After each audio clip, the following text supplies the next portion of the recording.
We know them not by maps, but by myth, glimpses caught in ancient scrolls, in cryptic ruins, in legends passed down through trembling voices, civilizations that rose, flourished, and vanished without a trace. No earthquakes, no wars, no explanations, just silence. How can entire cities disappear from the face of the earth? Who were their people? What knowledge did they possess? And what secrets were they trying to hide?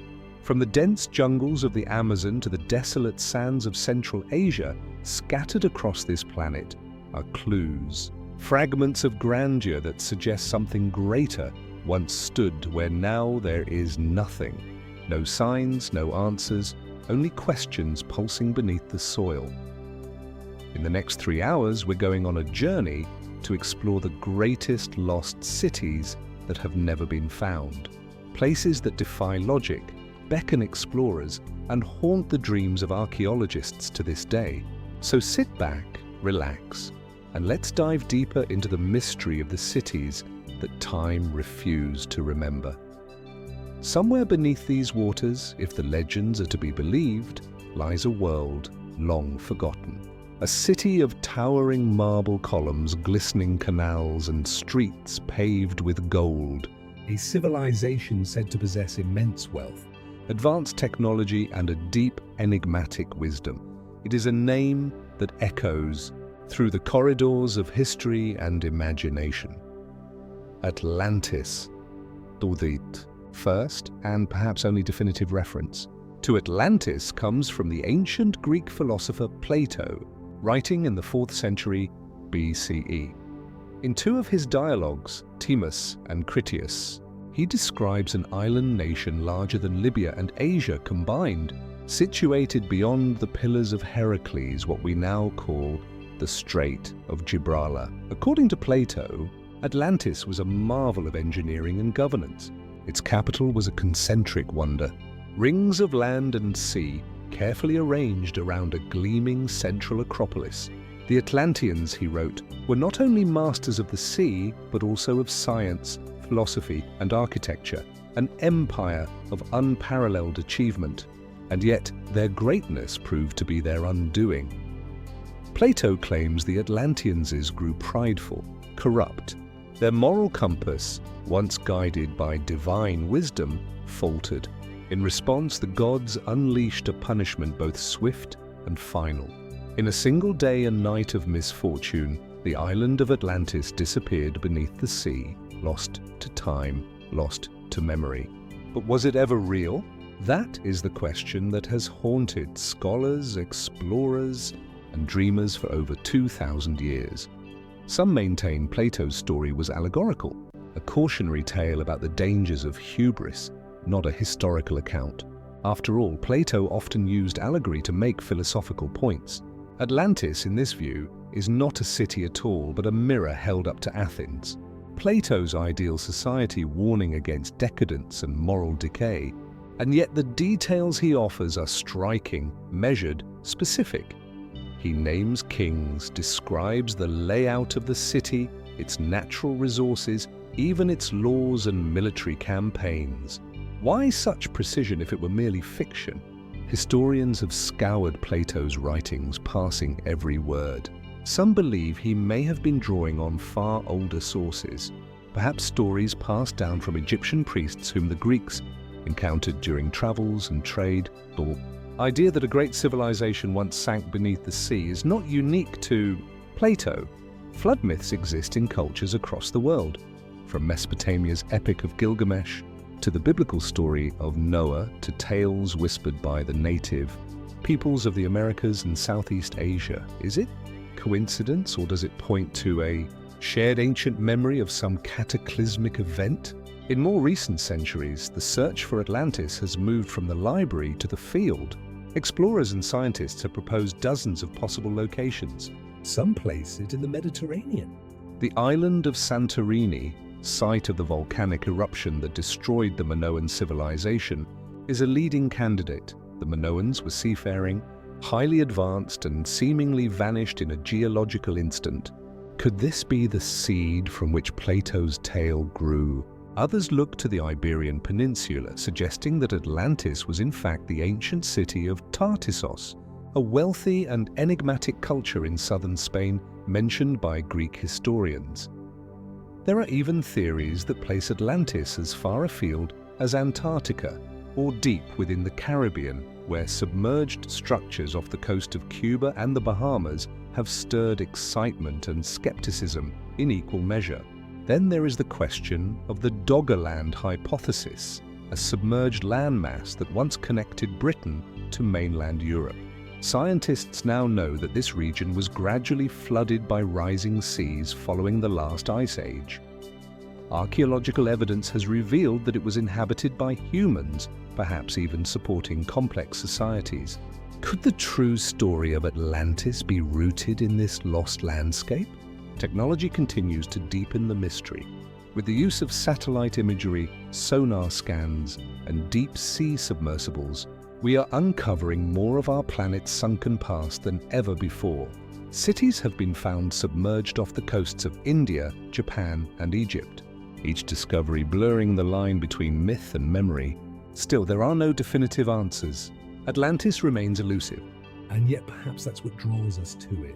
not just the allure of buried treasure or forgotten knowledge, but the possibility that our history is not fully written, that somewhere out there beneath the silt and coral lies a chapter we have yet to read. Was Atlantis real, A myth wrapped in metaphor, or a distorted echo of a civilization truly lost to the sea? We may never know for sure, but the search continues. And as we probe deeper into the ocean's depths and further into the layers of our own history, we are left with a question that refuses to fade. What else have we forgotten? and what waits to be found? As the story of Atlantis fades into the murk of ancient waters, we shift now to another legend, born not of philosophy but of gold. A myth whispered by wind through the trees, clung to by conquistadors, and etched into the annals of colonial obsession. El Dorado, the very name, conjures images of unimaginable wealth. Golden idols, streets paved with treasure, a city glittering beneath the South American sun. But El Dorado is not merely a place. It is an idea, one that has endured for centuries, tantalizing and elusive. The origins of the legend trace back to the early 16th century, during the Spanish conquest of the Americas. Conquistadors arriving on the northern coast of South America began to hear rumors, stories from indigenous peoples of a king or sometimes a priest who would cover himself in gold dust and bathe in the sacred waters of a mountain lake. With each retelling, the tale grew richer, more elaborate. Soon, it was not just a man, but a city, then a kingdom. Eventually an empire. The Spanish called it El Dorado, the Gilded One, but where was it? That question would drive countless expeditions, many of them doomed, into some of the most treacherous terrain on Earth. Men marched into the Andes, scoured the plains of Colombia, hacked through the jungles of the Amazon, all in pursuit of something they could never quite grasp. And yet, some threads of the legend were not entirely baseless. The Muisca people, indigenous to what is now central Colombia, did in fact perform elaborate rituals involving gold. At Lake Guatavita, a sacred site high in the Andean mountains, their leader would reportedly cover himself in gold dust and offer treasures to the gods by casting them into the water. In 1545, the Spanish attempted to drain the lake, recovering hundreds of gold artifacts, proof that the ceremonies at least were real. But the question remains, was this ritual the root of the El Dorado myth, or was it merely one part of a much larger truth? As the Spanish pushed deeper into South America, new variations of the story emerged. Some pointed to the highlands of Peru, linking El Dorado with the remnants of Inca wealth following the fall of Cusco. Others looked east toward the uncharted Amazon basin, where thick forests concealed countless lost settlements. In the 18th and 19th centuries, European explorers and seagraphers continued the search. The Victorian era, with its fascination, for the exotic and unknown embraced El Dorado as both a romantic ideal and a real geographic target. It was during this period that the concept of El Dorado began to merge with the notion of a vast lost civilization hidden deep within the jungle. Enter the Amazon, a place that even today resists full comprehension. The sheer scale of the rainforest is staggering, its biodiversity unparalleled, and its terrain unforgiving. For centuries, it was thought to be incapable of supporting large, complex societies, but recent discoveries are beginning to challenge that assumption. In the early 2000s, archaeologists began identifying large-scale earthworks and settlement patterns beneath the forest canopy, geometric mounds, causeways, and traces of urban planning detected through satellite imagery and LAR scanning. These findings suggest that the Amazon may have once hosted thriving cultures far more sophisticated than previously believed. Could El Dorado have been one of them? While traditional archaeology remains cautious, some researchers propose that the legend of El Dorado may be a distorted memory of real, now-lost societies, ones that were destroyed by disease and colonization before Europeans ever laid eyes on them. Entire populations vanished within decades of first contact, their cities overtaken by the jungle, their histories erased. And then there are the more speculative ideas. Some believe El Dorado was never a single city, but a composite myth, a symbolic treasure born from multiple sources: Mesca rituals, Inca wealth, Amazonian ruins, and European longing. Others suggest that the Spanish themselves, desperate for justification of their brutal campaigns, perpetuated the legend to maintain hope, morale, and funding. There are even fringe theories pointing to ancient maps, anomalous artifacts, and the controversial writings of early explorers who claim to have seen glittering cities from afar. In 1595, Sir Walter Raleigh led an expedition in search of El Dorado, claiming he had been told of a city full of gold near the Orinoco River. He never found it, but his reports fueled the myth for generations. What if he wasn't entirely wrong? Even today, the jungle reveals new secrets.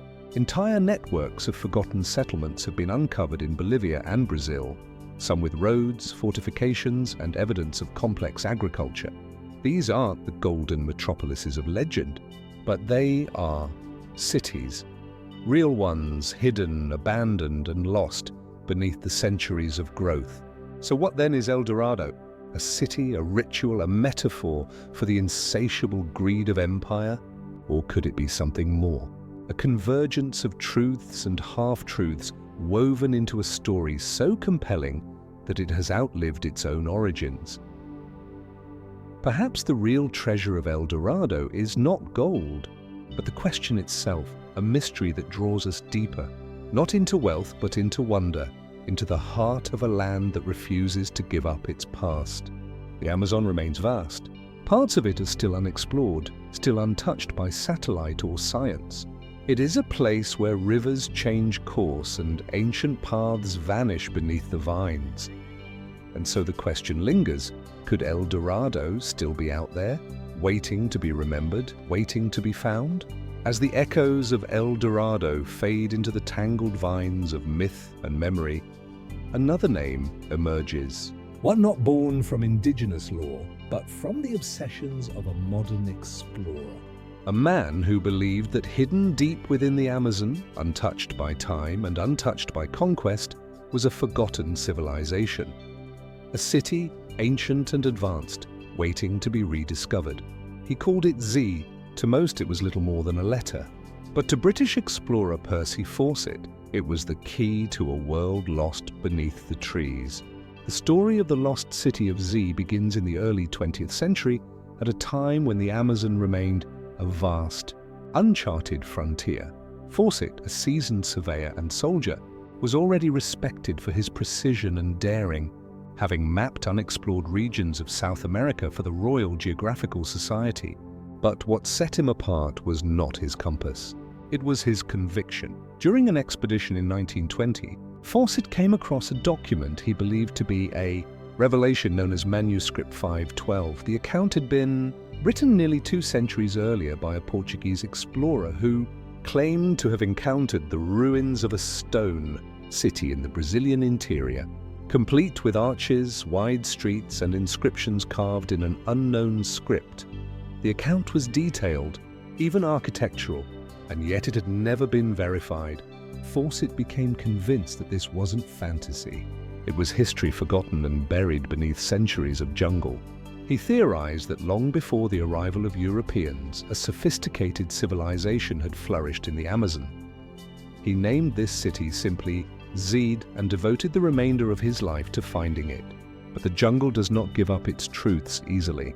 In 1925, Fawcett launched what would be his final expedition, accompanied only by his son, Jack, and a family friend. They ventured into the depths of the Brazilian jungle, carrying limited supplies, but an unwavering belief in the journey ahead. Then they vanished. No confirmed trace of the party was ever found. Search efforts failed. Theories flourished. Some said they were killed by hostile tribes. Others believed they succumbed to disease, starvation, or the sheer madness of the wilderness. A few, intriguingly, claimed Fawcett had chosen to disappear, perhaps finding the very thing he sought and deciding to remain. But what of Z? For decades, it remained a symbol of obsessive pursuit, a dream born from fragments of parchment and the imagination of a man who walked into the unknown. Traditional scholarship dismissed the idea. The prevailing belief was that the Amazon, with its poor soil and dense vegetation, could never have supported complex societies. And yet slowly that belief is changing. In recent years, a wave of archaeological discoveries has begun to reshape our understanding of pre-Columbian Amazonia. Using satellite imagery and LAR, light detection, and ranging technology, scientists have identified the remnants of vast earthworks, canals, and geometric patterns beneath the forest floor. These structures were not natural. They were deliberate, engineered. In regions once considered empty, we are now finding traces of organized settlements, interconnected by roads, aligned with astronomical events, and capable of supporting large populations. Far from being a void, the Amazon may once have been home to diverse and dynamic civilizations, lost not through myth, but through time, disease, and ecological collapse. Could Z have been one of them? It's possible that Fawcett was right, but not entirely. He may have sensed something true, something real, but wrapped it in the mystique of a single city. Perhaps Z was never a metropolis of stone temples and golden halls, but a network of thriving communities, now absorbed by the forest's slow reclaiming hand. Still, not everyone agrees. Some modern researchers argue that while earthworks and mound complexes are impressive, they do not equate to a lost city in the grand cinematic sense. Zed, they suggest, was more fantasy than fact, a mirage conjured by colonial manuscripts and the dreams of a man seeking purpose in the wilderness. And yet, others are not so quick to dismiss the unknown. There are whispers still of uncontacted tribes guarding ancient traditions, of unexplored tributaries hiding untouched ruins. Some point to artifacts found out of place, stone carvings without context, and oral histories that hint at great centers long faded into moss and shadow. The mystery endures not just because of what we know, but because of what we don't. What if Fawcett did find something? An outpost, a structure, a map that proved the legends true? What if his disappearance was not a failure but the final step towards something we're still not ready to understand? The jungle is not static. It shifts, grows, erases. Today's impenetrable thicket could have once been a thriving plaza, the root-covered hill, a collapsed pyramid, the vine-choked basin, a reservoir engineered by unseen hands. We are only beginning to unearth what lies beneath. So we return to the question, what was Z? An explorer's delusion, a misreading of colonial tales, or the faint echo of a truth the rainforest has spent centuries trying to conceal? One day, perhaps the forest will speak. Until then, the lost city of Z remains where it always has, just beyond the edge of the known, waiting. As we leave behind the green labyrinth of the Amazon and the enigma of the lost city of Z, we now turn our gaze to a very different landscape, one that conceals its secrets not beneath vines and soil, but under shifting sands. Here in the heart of Arabia's Rub al-Khali, the empty quarter, legends speak of a city swallowed by the desert, a place known as Iram of the Pillars, also called Gubar or Iram Datalimad. This lost city is briefly but powerfully mentioned in the Quran in Surah Al-Fajr.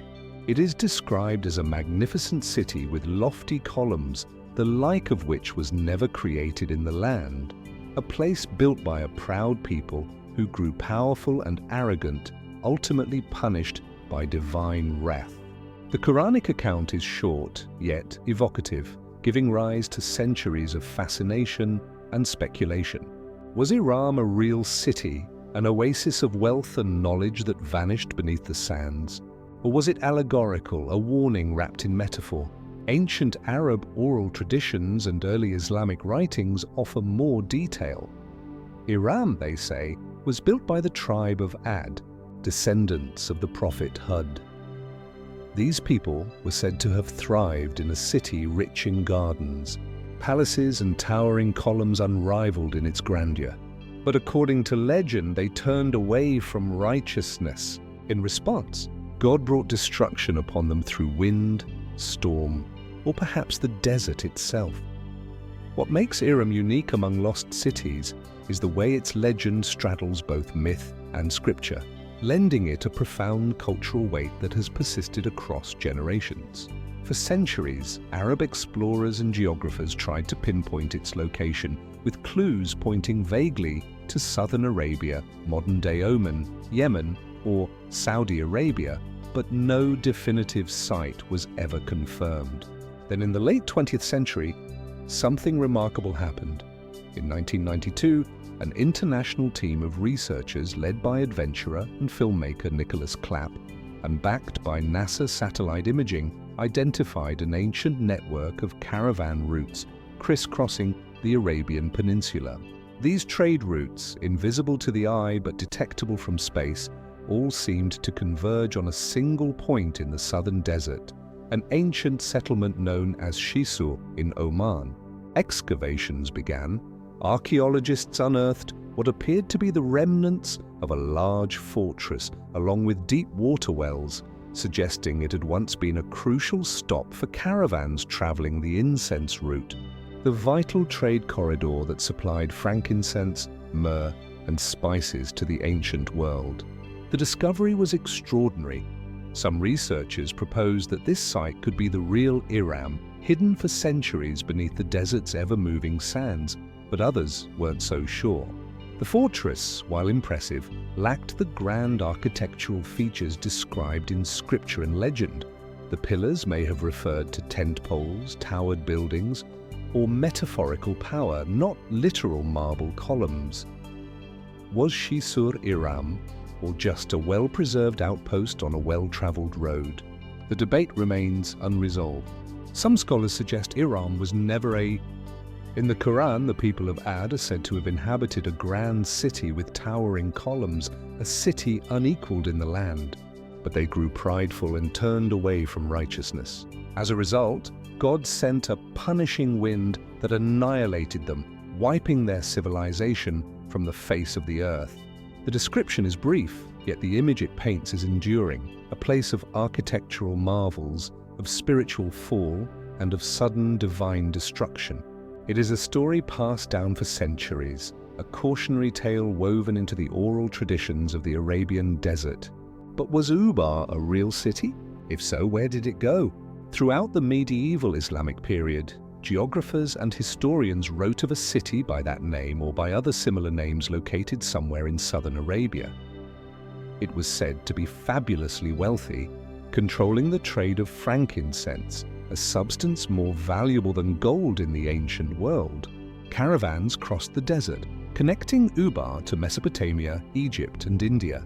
But at some point, the city vanished, its name slipping from maps, its towers lost to time.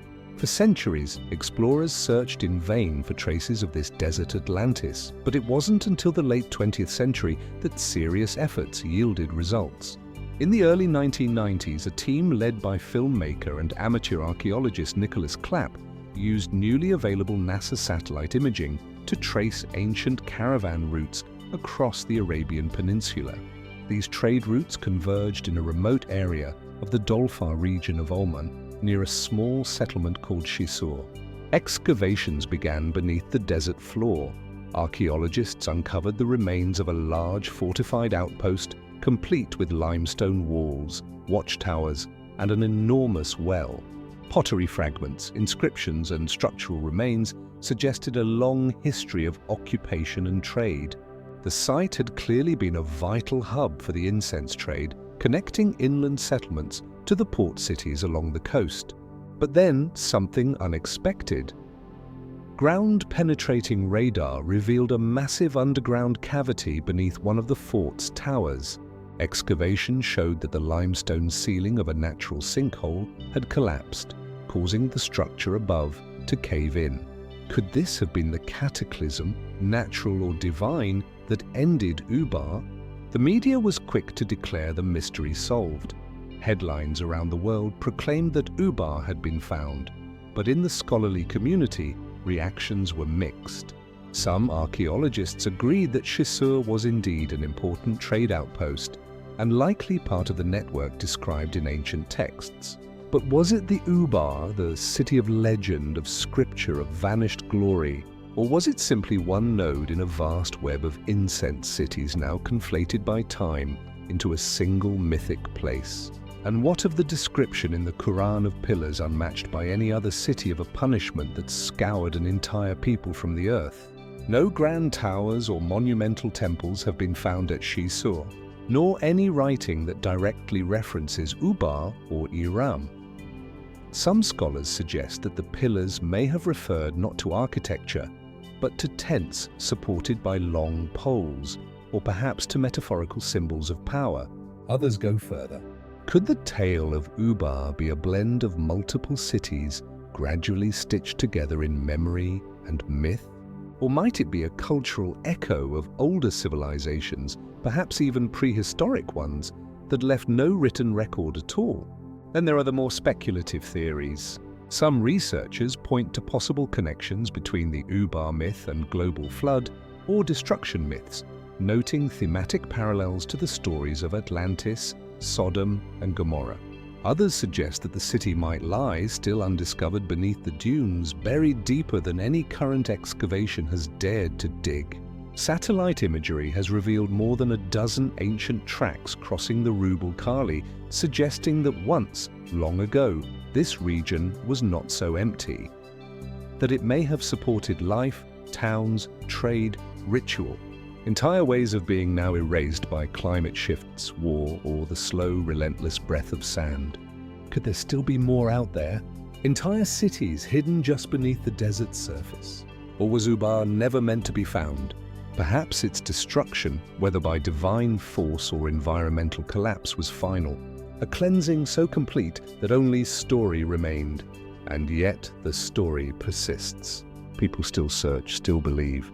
The desert is not dead. It is not static. It moves, hides, erases, and sometimes reveals. So we are left to wonder, is Ubar truly gone? Or has it simply not yet been seen? From the ruins of Ubar, buried beneath the Omani desert, we journey deeper into legend, into a story older still and far more elusive, a city not rooted in history as we know it, but in the folds of ancient imagination. A city made of metal, sealed in silence and feared as much as it was desired. This is the city of brass. The name may conjure fantasy, but the legend runs deep. The city of brass first appears in written form within the pages of the 1001 Nights, the great medieval collection of Middle Eastern folk tales. In this tale, a group of explorers, including the fabled Caliph Abd al-Malik, ventures into the desert in search of forgotten knowledge. They seek a city of immense beauty and terror, said to have been built by the jinn, the supernatural beings made of smokeless fire. What they find is a city of gleaming brass walls and locked gates, its streets eerily silent. Statues of once living people line the plazas, some frozen in fear, others in sorrow. Inscriptions carved into stone worn of pride and punishment. According to the tale, this was a kingdom that defied divine will, worshipped false gods, or sought immortality, and was cursed for its arrogance. The story is part cautionary tale, part philosophical journey, and yet it refuses to fade from cultural memory. For centuries, poets, mystics, and explorers have speculated, could such a place have actually existed? And if it did, where is it now? The tale of the City of Brass, while often viewed as myth, has uncanny parallels with other accounts from Islamic, Jewish, and even Greco-Roman traditions. Accounts of cities lost in the desert, punished by divine decree, or overwhelmed by a natural catastrophe. In some versions, the city lies in the western edge of the world beyond the setting sun. In others, it is buried in the Sahara, hidden from view by spells or shifting sands. Historians have long debated whether the story was inspired by real cities whose ruins survived into the Islamic Golden Age. Could it be a memory of a Roman or Phoenician outpost, later reimagined through the lens of folklore? Some researchers have proposed ancient cities such as Sijil Mesa in Morocco or Karat Alpha in Saudi Arabia as possible inspirations. Trading hubs that grew rich and powerful then mysteriously declined, but none of these quite matched the strangeness described in the original tale. Unlike more grounded lost cities, the City of Brass is wrapped in supernatural imagery. The walls are not stone, but shining metal. The gates are sealed with magic. The inhabitants in some versions are long dead or petrified by divine wrath. These elements push the legend beyond the realm of archaeology and into the domain of metaphysical allegory. And yet, not all who seek the city are chasing metaphor. In the early 20th century, European explorers in North Africa began reporting local legends eerily similar to the City of Brass.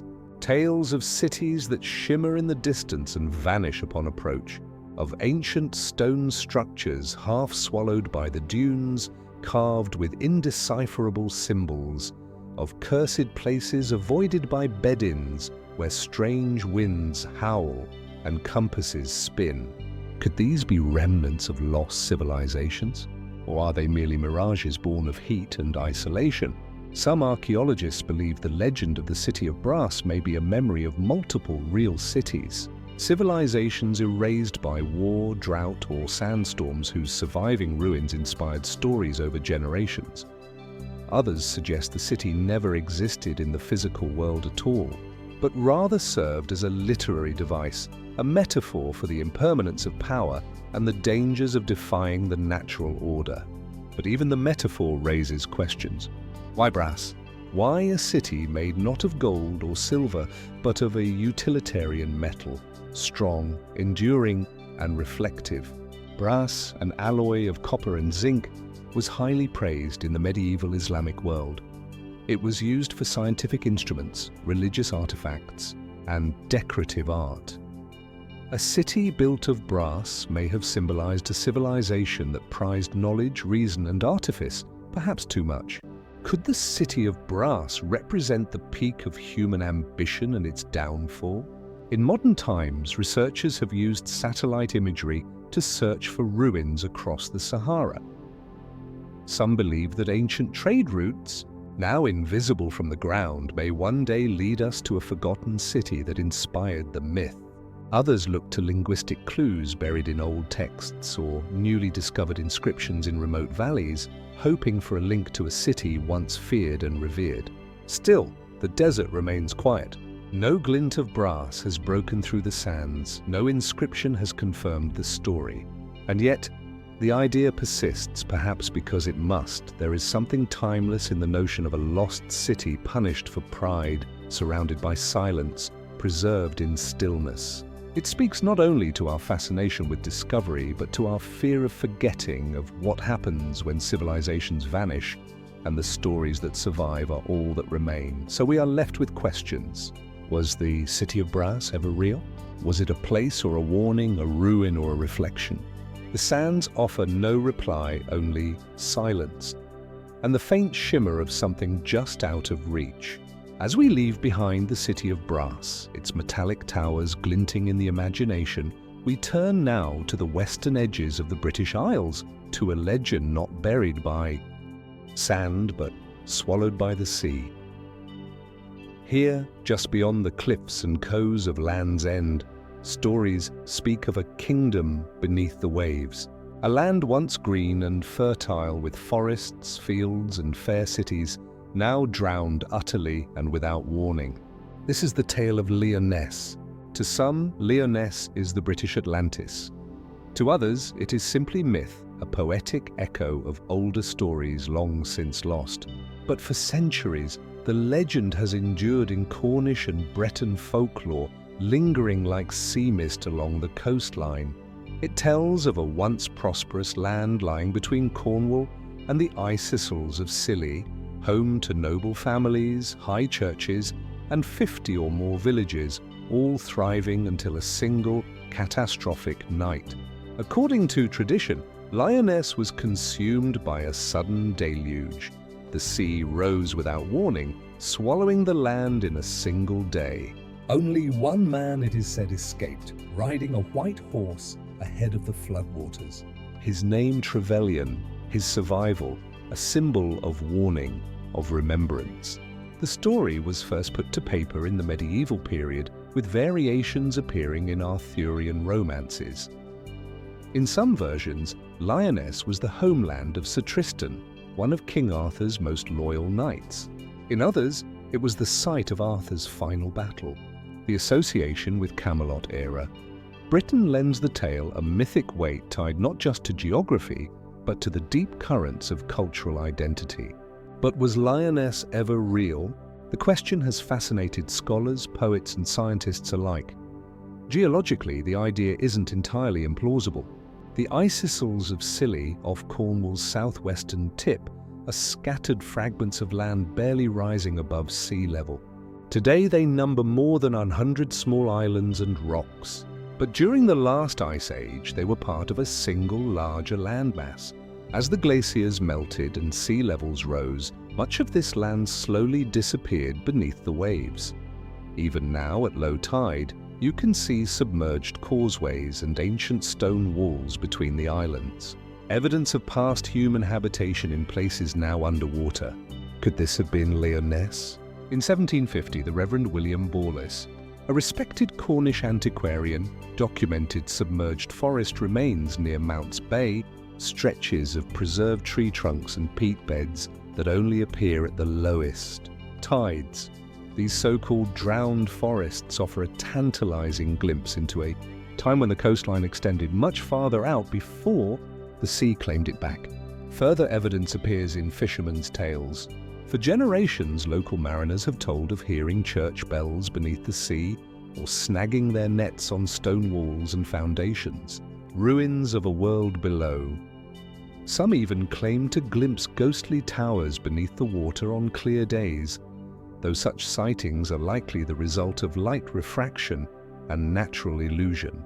Still, the consistency of these stories is difficult to ignore. In recent years, marine archaeologists and geologists have studied the region using sonar imaging and sediment analysis.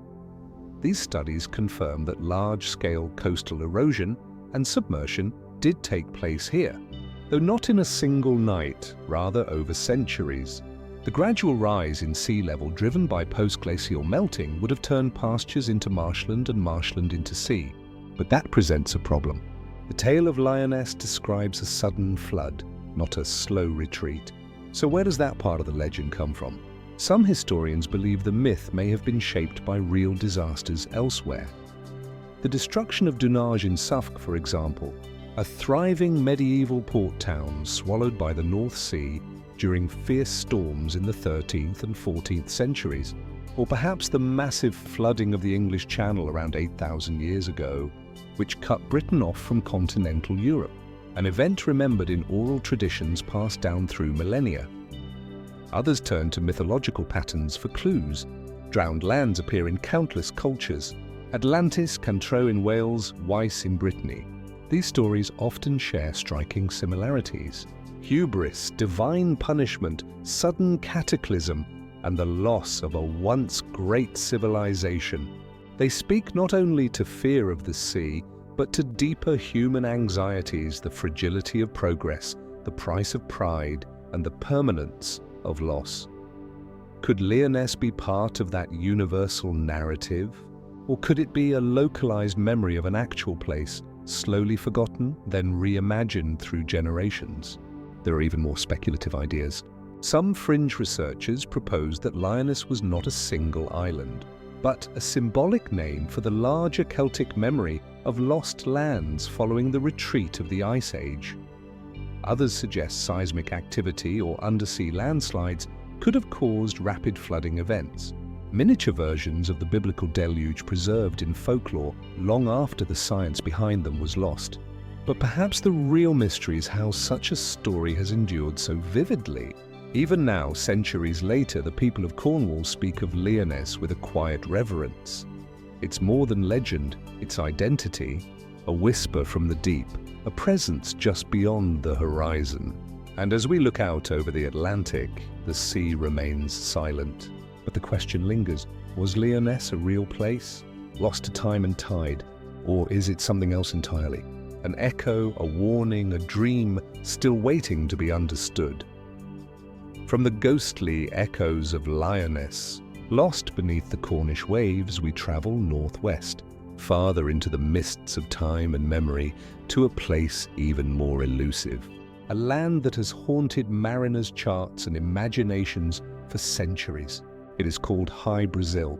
This is not the Brazil of South America, though the similarity in name is no coincidence.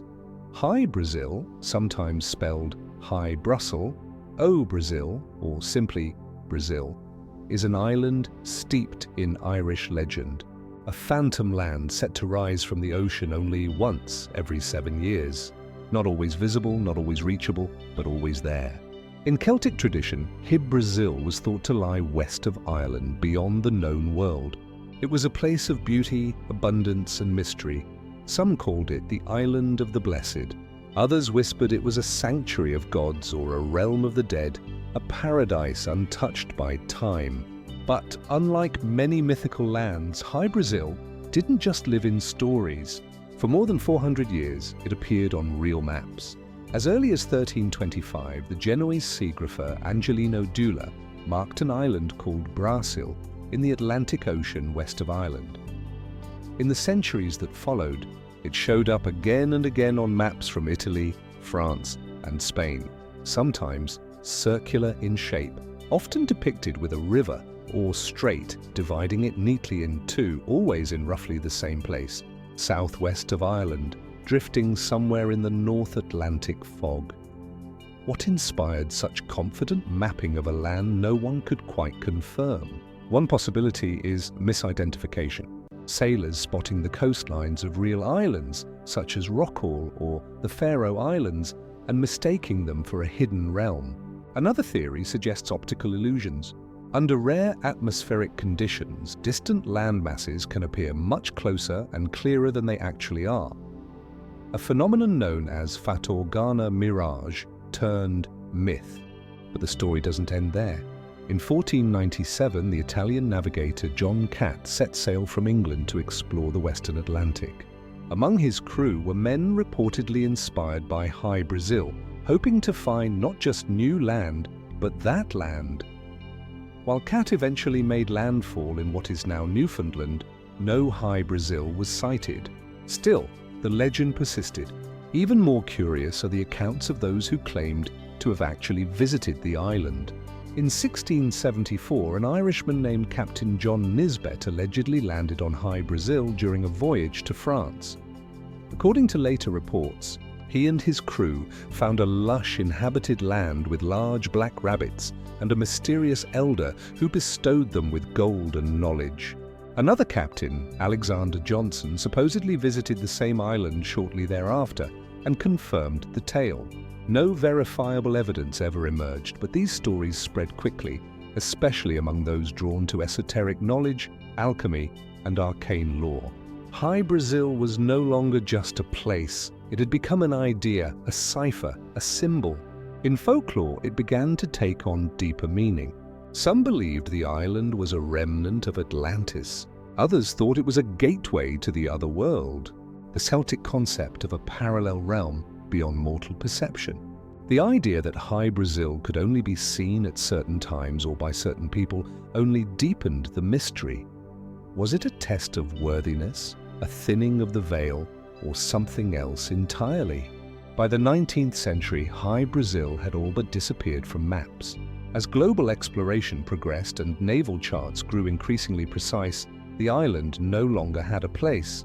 It faded into the margins of history, unclaimed, unverified, unfindable. But in some corners, it never truly vanished. In 1968, the enigmatic island resurfaced in an unlikely context, a UFO encounter. During the famous Rendlesham Forest incident in England, US Air Force Sergeant Jim Penniston claimed to have received a string of binary code after touching a landed craft. Decades later, that binary sequence was allegedly translated, and among the coordinates it listed was the traditional location of High Brazil. For many, this was coincidence. For others, it was affirmation that High Brazil was never an island in the physical sense, but something stranger, a beacon, a construct, a place between dimensions. Fringe theories have proposed that High Brazil is a holographic projection or a base of ancient advanced beings, or even a time-locked island existing in another layer of reality. These ideas stretch beyond science, often into the speculative and metaphysical, but the heart of the mystery remains grounded in something deeply human. Why do we insist that such a place existed? Why do legends like High Brazil appear across so many cultures with such striking similarities? Perhaps it is memory, a faint echo of real land long lost to the sea. Perhaps it is longing for a sanctuary beyond the horizon, a final, unspoiled place untouched by the known world. Or perhaps in some mysterious way we are drawn to these stories because they remind us that not all has been discovered, that there are still things, places, ideas, truths that remain just beyond reach. So we stand at the shoreline watching the mist, and we wonder, does High Brazil still rise somewhere out there once every 7 years? Or has it simply chosen to be seen only by those who still believe in what lies beyond the map? This is the domain of Shambhala, the mythical kingdom said to exist beyond the borders of the known world in the heart of the Himalayan mountain range. A land untouched by time, A sanctuary for those who seek enlightenment, and a place where wisdom, peace, and power converge. Shambhala, unlike other lost cities of legend, is not a physical location easily pinpointed on a map. Instead, it exists in the minds of those who seek it, in the hearts of those who believe in its existence. It is a land not just lost in space, but also in time. A kingdom of secrets concealed from the ordinary world and accessible only to those worthy enough to find it. The origins of Shambhala can be traced to ancient Buddhist and Hindu traditions, where it is described as a sacred land of spiritual awakening. In Tibetan Buddhist texts, Shambhala is a land where peace reigns, a hidden kingdom where only those with pure hearts and minds can enter. It is often depicted as a utopia, a place where inhabitants live in harmony with the universe, free from suffering and conflict. But the descriptions of Shambhala vary widely. Some say it is a paradise on earth where people live for hundreds of years, untouched by the decay of time. Others believe it is a realm of higher consciousness, a place where physical form is transcended and enlightenment is achieved in its fullest expression. Still others suggest that it is not a place at all, but a state of mind, a spiritual realm that one must reach through meditation and inner transformation. The allure of Shambhala has captivated explorers, mystics and scholars for centuries. One of the earliest references to the kingdom comes from the Kalachakra Tantra, an ancient Buddhist text that describes Shambhala as the heart of the world, a place that will emerge when the time is right to guide humanity toward a new era of peace and spiritual awakening. It is said that the kingdom will appear in the future when the world is in peril, and its rulers will help restore balance to the earth. For many, the search for Shambhala has been more than a quest for geographical discovery. It has become a spiritual journey. Legendary explorers like Alexandre David Nail, a French scholar and spiritual seeker, embarked on arduous journeys through Tibet in the early 20th century, believing that Shambhala might lie hidden in the remote mountains. David Nail, who was deeply immersed in Tibetan Buddhist teachings, spent years traveling through the region, visiting monasteries and meeting lamas in search of clues. Though she never found the physical Shambhala, her writings left behind vivid descriptions of the spiritual landscape she encountered. Other adventurers, too, have been drawn to the myth of Shambhala. Some claim that they've stumbled upon its gates, but never in a tangible earthly sense. Instead, they speak of encounters with strange phenomena, mystical experiences, and fleeting glimpses of a land that exists just beyond the veil of perception. There are accounts of travelers who report feeling an overwhelming sense of peace and clarity while lost in the mountains, as if they had brushed against something ancient and profound, yet for all the stories, no definitive evidence of Shambhala's existence has ever emerged. There are those who argue that the legend is simply an allegory, a metaphor for the journey towards spiritual enlightenment. In this interpretation, Shambhala represents the ideal state of mind that one can achieve through meditation, self-discipline, and inner peace. A place not found in the physical world, but within the depths of the human spirit. Others point to the possibility that Shambhala could have been a real historical kingdom that once existed in the mountains, a place known to ancient civilizations, but lost to time and natural forces. Some even suggest that it might have been an advanced civilization with knowledge and technologies far beyond our own, perhaps even a precursor to the Tibetan Buddhist traditions that later emerged in the region. Could it have been a forgotten city that was abandoned, destroyed, or simply hidden away to protect its wisdom? The geographic location of Shambhala is a matter of much debate. The most common belief is that it lies somewhere in the Himalayan mountain range, though the exact coordinates remain elusive. Some claim it is in Tibet, while others suggest that it could be found in the borderlands between India, Nepal and Bhutan in the high-altitude valleys and hidden passes. Still, others believe that the kingdom lies not in the physical world, but in a parallel dimension that can only be accessed through altered states of consciousness or mystical practices. Over time, as the story of Shambhala spread, it absorbed various influences and interpretations. In Hinduism, the concept of Shambhala is closely linked to the idea of Kyasa, the sacred mountain of Lord Shiva, which itself is believed to be a place of spiritual enlightenment and transcendence. Both traditions share the belief that such places of sacred power are hidden from ordinary view, accessible only to those who have transcended the material world. And yet the question persists: is Shambhala real? Or is it an idealized vision of a perfect world that can never truly exist? Some say it is both. A place of both physical and spiritual dimensions, a hidden realm that can only be reached by those who are able to see beyond the material veil of existence. Others suggest that the search for Shambhala itself is the real journey, the path to discovering a deeper understanding of the self.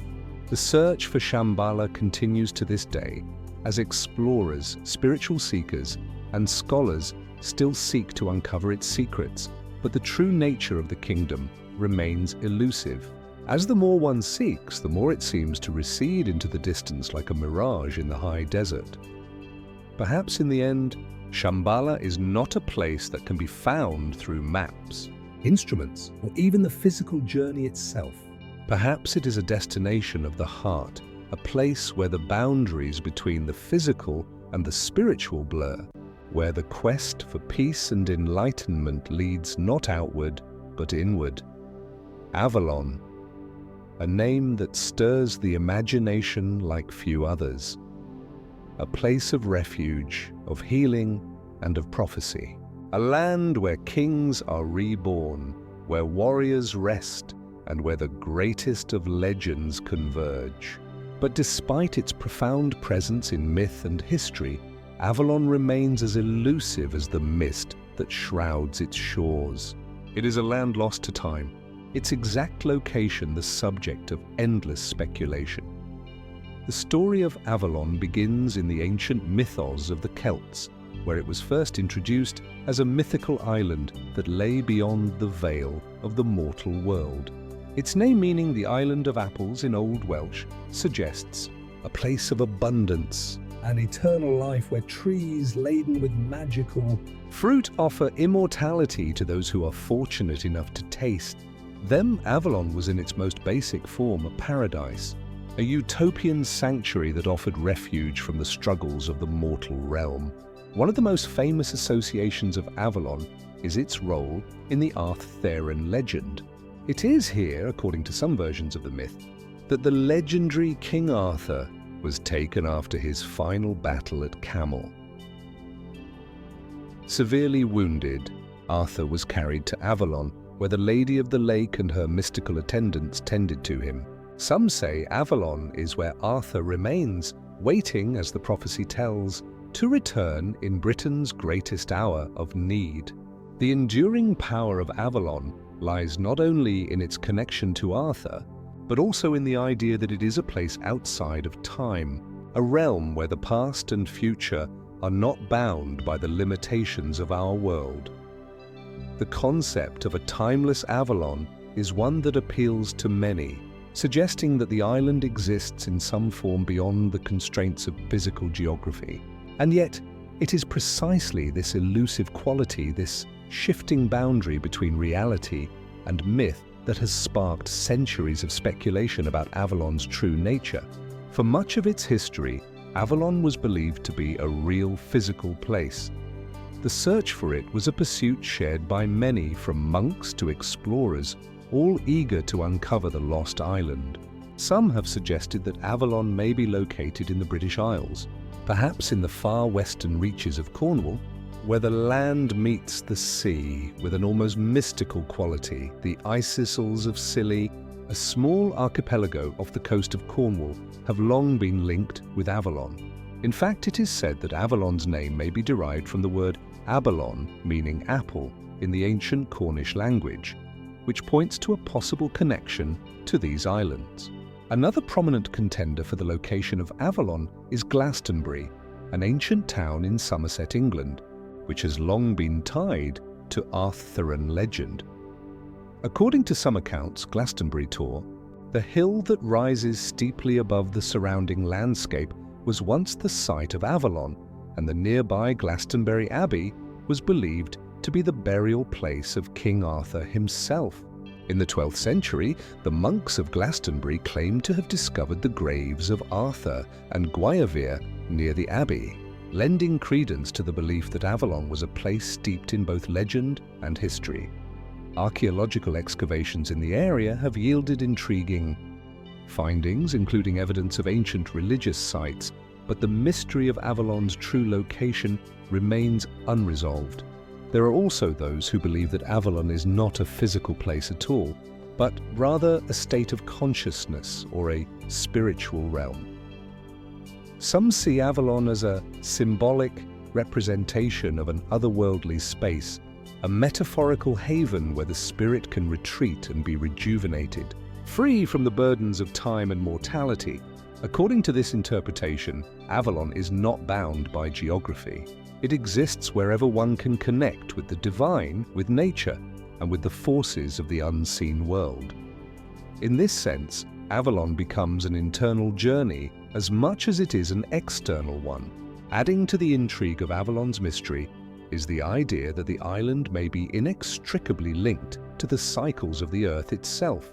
Some proponents of Earth mysteries and ley lines, the supposed invisible energy lines that crisscross the Earth, believe that Avalon's true location is connected to a powerful intersection of these forces. Glastonbury in particular has long been associated with such theories, with many claiming that it is a focal point for the flow of these mystical energies. The idea that Avalon exists at the convergence of natural and spiritual forces only deepens its allure as it suggests that the island may be more than just a place. It may be an energetic center, a place where the boundaries between worlds are thinner than in other locations. Another fascinating aspect of Avalon's legend is its connection to the goddess figures of Celtic mythology. The island is often depicted as a place of feminine power with strong associations to the divine feminine, fertility and healing. In many versions of the myth, it is the Lady of the Lake, a mystical, powerful figure in Arthurian lore who presides over Avalon, giving the island its association with wisdom, renewal, and rebirth. This connection to the feminine divine further elevates Avalon beyond the Realm of mere geography and into the realm of metaphysical and spiritual significance. As time has passed and the pursuit of Avalon has shifted from physical exploration to metaphysical discovery, the island's mystery has only deepened. Even as modern technology and scientific understanding advance, the question of Avalon's true nature remains unanswered. Is it a real place hidden in the fog of time, waiting to be found? Is it a metaphor for the potential of human transcendence? Or is it a land suspended between the realms of myth and reality? An eternal enigma existing only in the stories we tell, in the dreams we dare to chase. One thing is certain, the mystery of Avalon will not fade with time. Like the mist that rises from its shores, it remains just out of reach, casting its enigmatic shadow over the minds of those who believe and those who search. Cibola, the very name stirs up visions of untold riches hidden in an ancient city, its walls glittering with gold and its treasures more abundant than any empire could possess. It is a name that has echoed through the ages, compelling explorers to venture into some of the most unforgiving landscapes on Earth. For centuries, the city has remained elusive, its riches both tantalizing and frustratingly out of reach. The search for Cibola, often referred to as one of the 7 cities of gold, has become a legend in itself, its history as enigmatic as the city it seeks to uncover. The tale of Cibola begins in the early 16th century during the age of exploration, when Spanish conquistadors began to hear rumors of vast cities filled with gold in the unexplored lands of the Americas. These rumors were often passed down through indigenous peoples who spoke of great civilizations. To the north, beyond the deserts and mountains, where wealth and prosperity flowed like rivers. To the Spanish, these stories were irresistible, promising riches beyond their wildest dreams. Among these cities, Cibola was said to be the richest, an opulent place ruled by a mighty king where gold was as plentiful as stones, and its inhabitants lived in unimaginable splendor. The first European to embark on the quest for Cibola was Francisco Vázquez de Coronado, a Spanish explorer and conquistador. In 1540, Coronado led an expedition into what is now the southwestern United States, determined to find the city that would make him a legend. Armed with reports of gold, wealth, and civilization, he crossed treacherous landscapes and endured countless hardships. Convinced that Cibola was just beyond the horizon, after months of travel, Coronado's expedition reached a series of settlements in the American Southwest, known today as the Zuri Pueblo in New Mexico. These were not the glittering cities he had imagined, but simple adobe structures inhabited by native peoples. The disappointment was overwhelming. Coronado and his men did not find gold, nor did they encounter a mighty kingdom. Instead, they faced a harsh reality, a land not of riches but of survival. This moment marked the beginning of the long and frustrating search for Cibola. Despite exhaustive efforts, the city seemed to vanish into myth. For decades, the legend of the 7 cities of gold, of which Cibola was the most famous, remained just that, a legend. However, the search for Cibola didn't stop there. In the centuries that followed, countless explorers and adventurers continued to chase the elusive city. Some looked to the southwest, others to the north, and still others to the deep interiors of Mexico and beyond. Some believed that Cibola was merely a metaphor, representing the wealth and power of ancient civilizations now lost to time. Others clung to the hope that somewhere out there a city lay waiting to be rediscovered, its golden treasures still untouched by human hands.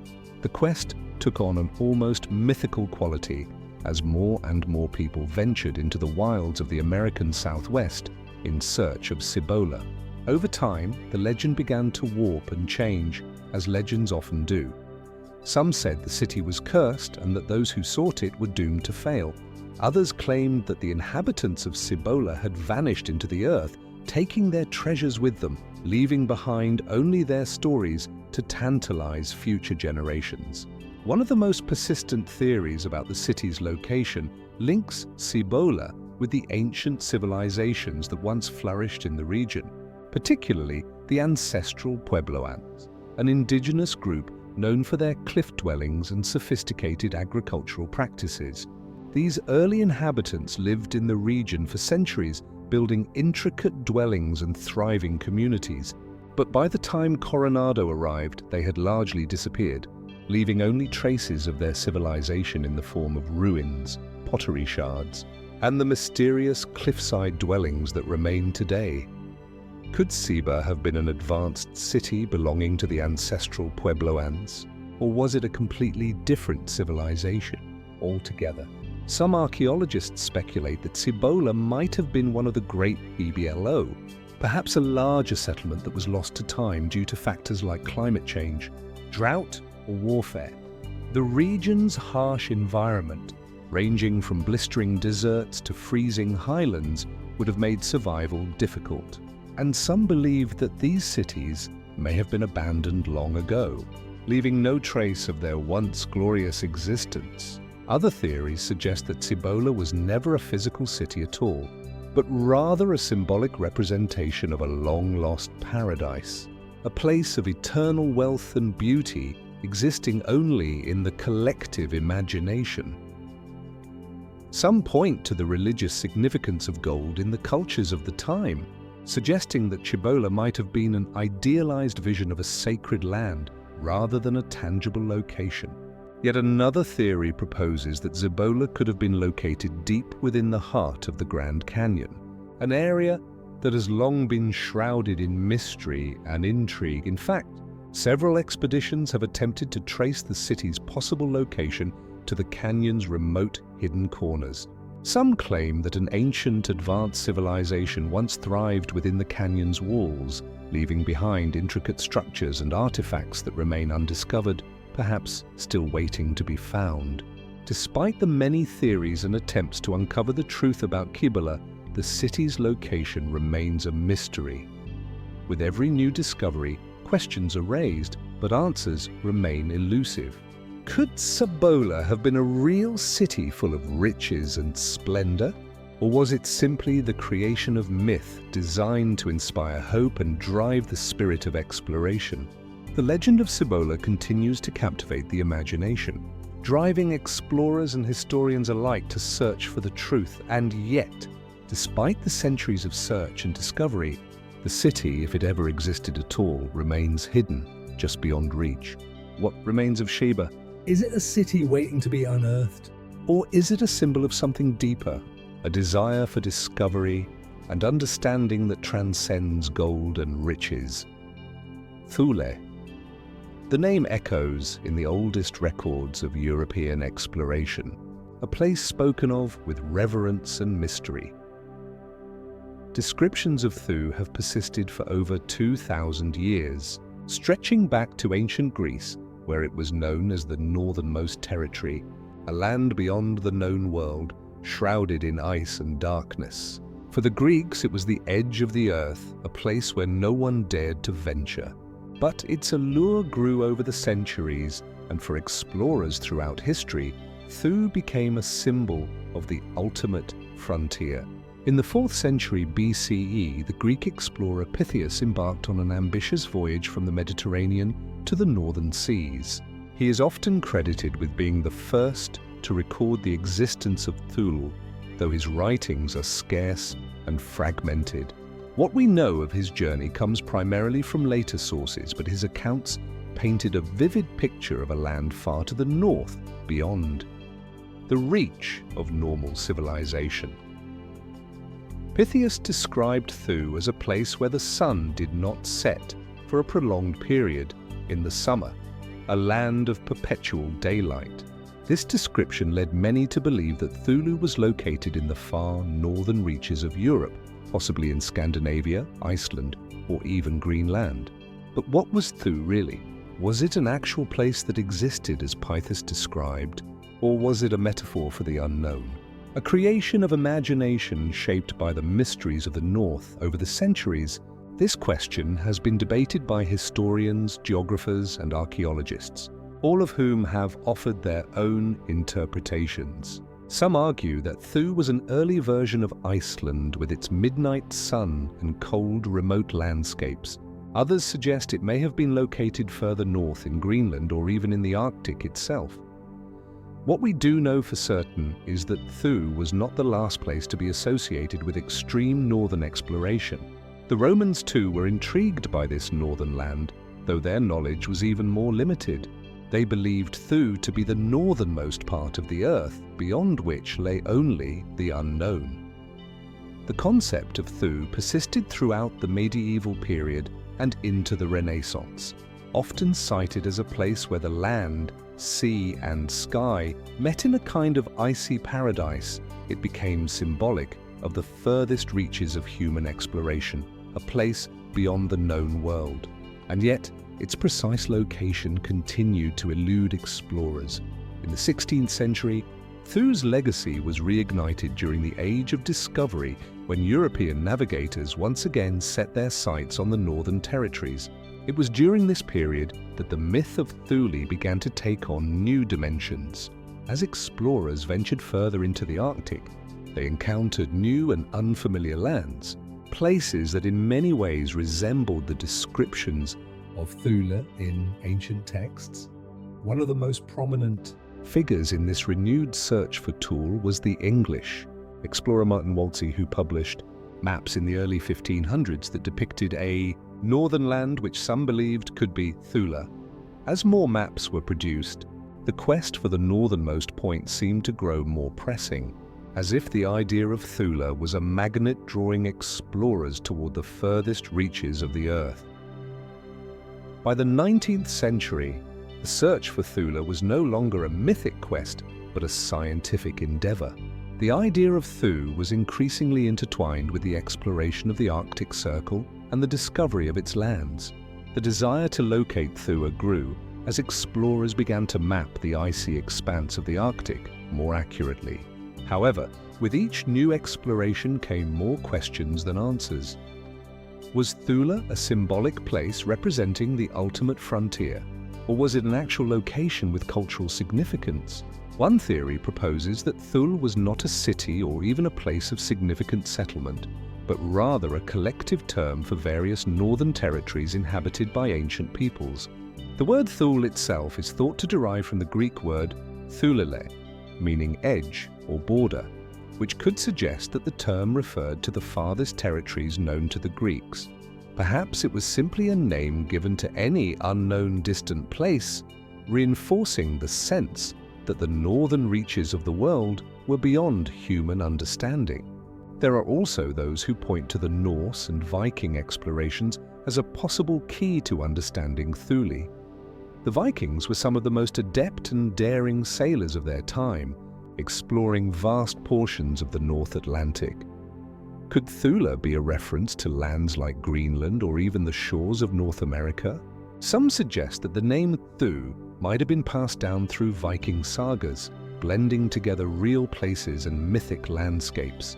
Another more fringe theory suggests that Thu could be a place with even deeper significance, perhaps an advanced lost civilization that once thrived in the Arctic before disappearing without a trace. There are claims of ancient structures and artifacts found in northern latitudes, though none of these have been conclusively tied to Thule itself.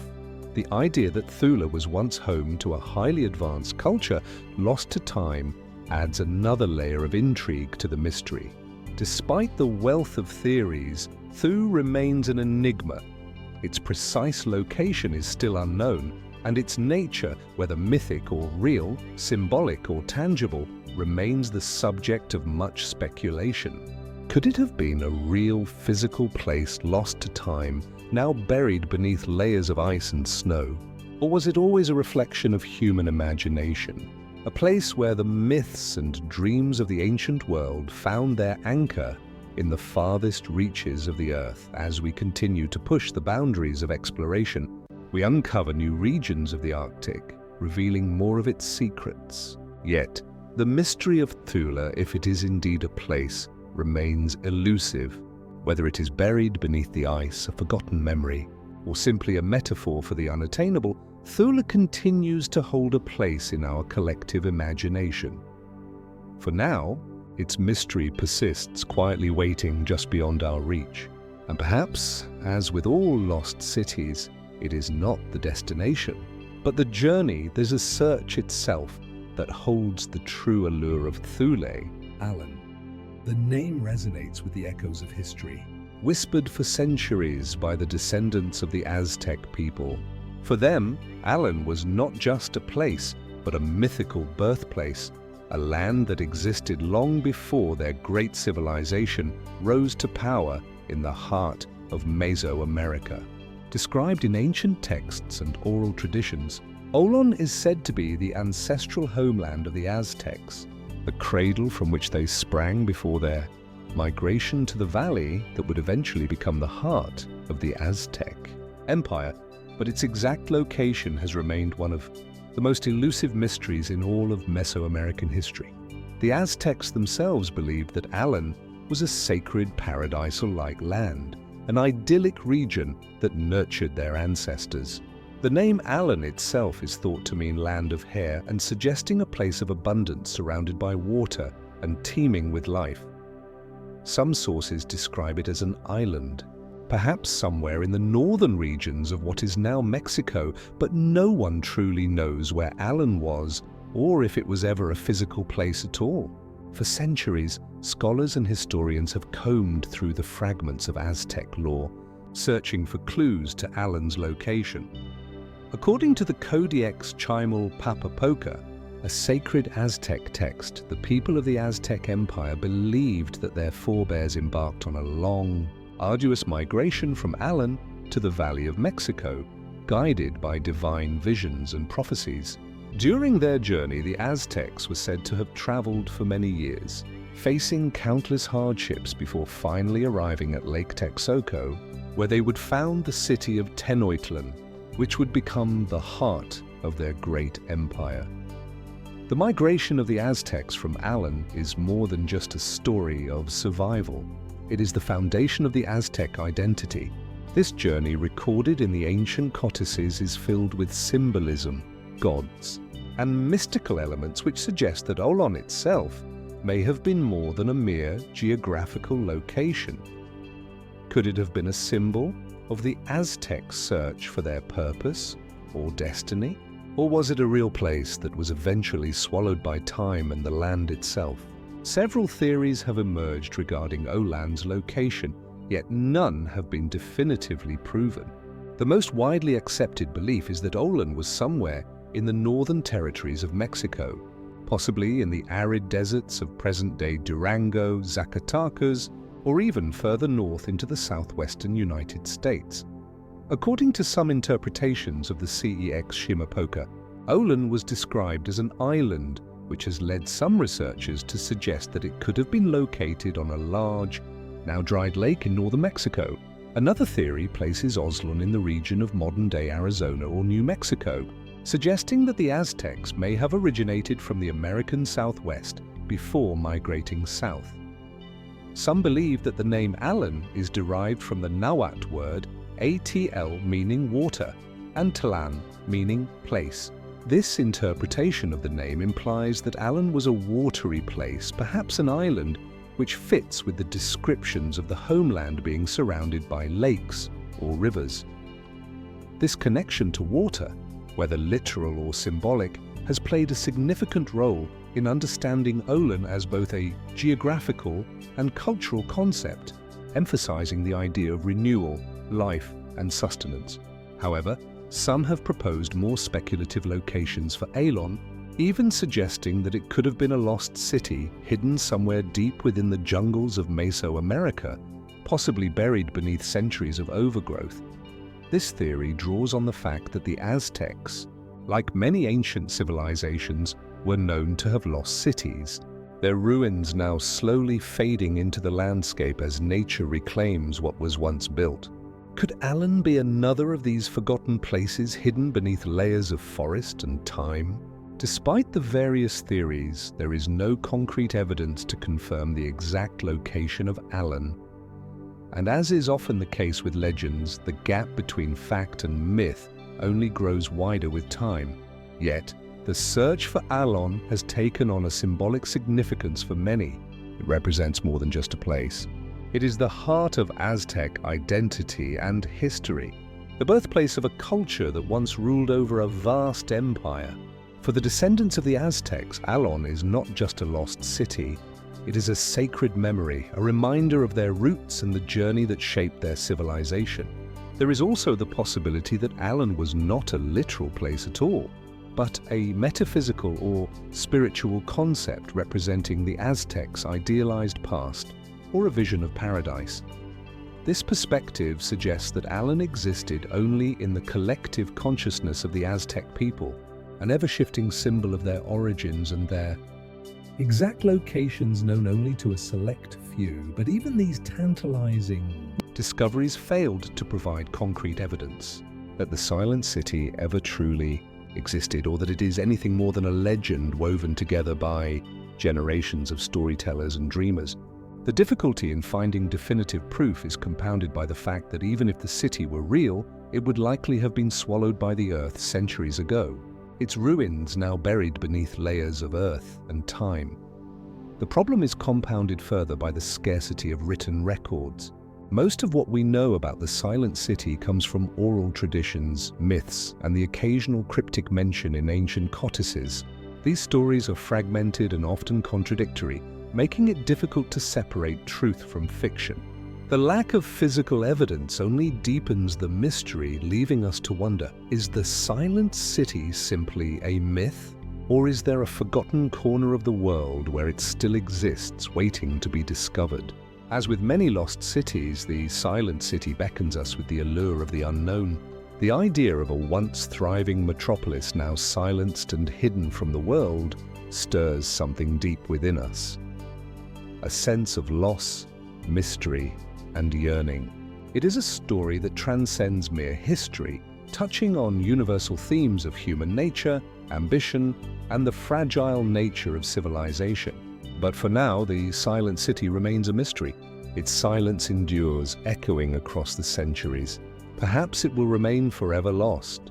Or perhaps one day the right discovery will reveal the truth that lies hidden in its silence.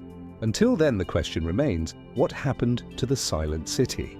And why does it continue to call out to us across the divide of time? The answers may lie deep within the earth or in the recesses of our imagination. As we leave behind the faded echoes of the Silent City, we turn our attention to another name that resonates through the annals of myth and folklore, Enk. Though not as widely known as some other lost cities, Enchant is no less captivating. Hidden beneath layers of history and mystery, its story, like the city's name, evokes a sense of enchantment, as if a place of great beauty and power exists somewhere just out of reach, waiting to be discovered. The name Enchant is a clue to the nature of the place, a city whose very name means the enchanted or the enchanted one. Tales from various regions in Latin America speak of a magnificent city untouched by time, where its inhabitants lived in harmony with nature and possessed knowledge, far beyond what we know today. But Enchant is a place that exists only in whispered stories, in half-remembered dreams passed down through generations. For centuries, it has been the subject of fascination among explorers, historians, and treasure hunters alike, all hoping to uncover the secrets of this elusive city. The first mentions of Encanto date back to the early colonial period in South America, where European explorers recorded stories of indigenous people speaking of a land filled with riches hidden in the dense jungles or deep within the mountains. It was a place of unimaginable wealth, they said, where gold and precious stones were abundant. However, there was always something peculiar about these accounts. The descriptions were vague, often contradictory, and at times almost too fantastical to believe. Yet the idea of a city filled with treasure was enough to spark the imaginations of adventurers who embarked on expeditions into the wilderness in search of Encanto. Some of the earliest accounts suggest that Encanto was located somewhere in the vast Amazon basin, a region known for its impenetrable forests and rugged terrain. The city's inhabitants were said to be a peaceful and highly advanced civilization, skilled in agriculture, medicine, and astronomy. They were believed to have built their homes in harmony with nature, constructing monumental structures using materials that seemed to defy the limitations of the time. But, as the stories go, Encanto was abandoned long before European explorers arrived, swallowed by the jungle, hidden from the world. Some say the city disappeared overnight, as if it had been erased by a mysterious force, while others claim it was simply forgotten. As the world moved on, as time passed, Encanto became part of a broader mythological tradition, an enduring symbol of a lost golden age. For many, the idea of a magnificent city hidden in the depths of the rainforest became a powerful metaphor, a vision of a time when humanity lived in perfect harmony with the earth. However, the more we delve into the history of the city, the more elusive its true nature becomes. Was Encanto a real place, lost to time and overgrown by the jungle? Or was it the product of imagination and wishful thinking? A legend passed down through the generations to capture the hearts of those who longed for a better world. In the search for Encanto, one of the key factors that complicates our understanding is the ambiguity of its exact location. Some theorists believe that Encanto may have been situated along the banks of the mighty Orinoco River, where ancient civilizations once thrived. Others speculate that the city could be hidden deep within the Andes, perhaps in one of the remote valleys that have long remained untouched by modern exploration. Still, others argue that Encanto was a more mystical or symbolic place, existing not in the physical world, but in the realm of legend and spiritual belief. Could it be that the city never existed at all, but was instead an idealized vision of what humanity could one day achieve? One of the more fascinating elements of Encanto's story lies in the numerous rumors and reports of strange, unexplainable phenomena tied to the city. In the early 20th century, explorers claimed to have found ancient ruins in the rainforest that fit the descriptions of Encanto. But each time they attempted to investigate further, they were met with unusual obstacles. Some reports speak of thick, almost impenetrable fogs that seem to rise from the ground, obscuring their path and leaving them disoriented. Others speak of hearing strange melodic sounds drifting through the trees as though the city were alive with its own music. a haunting reminder of what once was. Is it possible that these strange occurrences are merely the result of natural forces? Thick fogs caused by the jungle's humidity, or the sounds of animals that echo in ways that are difficult for the human ear to comprehend? Or could there be something more profound at work here, a force that continues to protect the secrets of Encanto from those who seek to uncover them? Theories abound, but there is little concrete evidence to suggest that Encanto is anything more than a myth. Yet even with all the speculation, some still believe that Encanto is not merely the stuff of legend, but a real place that has managed to remain hidden despite centuries of searching.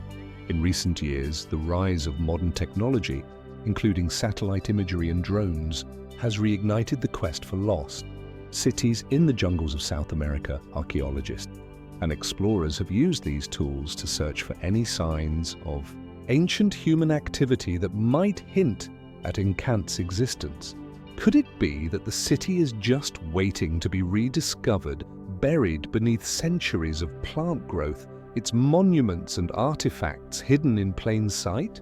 Interestingly, some researchers have pointed to the possibility that Enchant could be linked to other known lost cities such as Pitti or even El Dorado. These cities share many of the same characteristics. They are described as places of great wealth, hidden in remote regions and lost to time and conquest. Is it possible that Enchant was simply another name for one of these legendary cities? Or is it a unique mystery in its own right? As we piece together the fragments of Enchant's story, the questions multiply. Could the city exist within the dense Amazon rainforest, a place that has long held secrets, both ancient and modern? Or could it be that the very idea of Encanta is a product of collective imagination, a symbol of human desire to rediscover a lost paradise? The truth remains elusive, and like many lost cities, Encanta continues to exist at the edges of our understanding.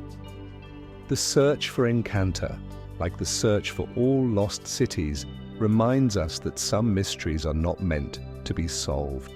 The city remains as elusive as ever, a beacon of possibility that may never be fully realized.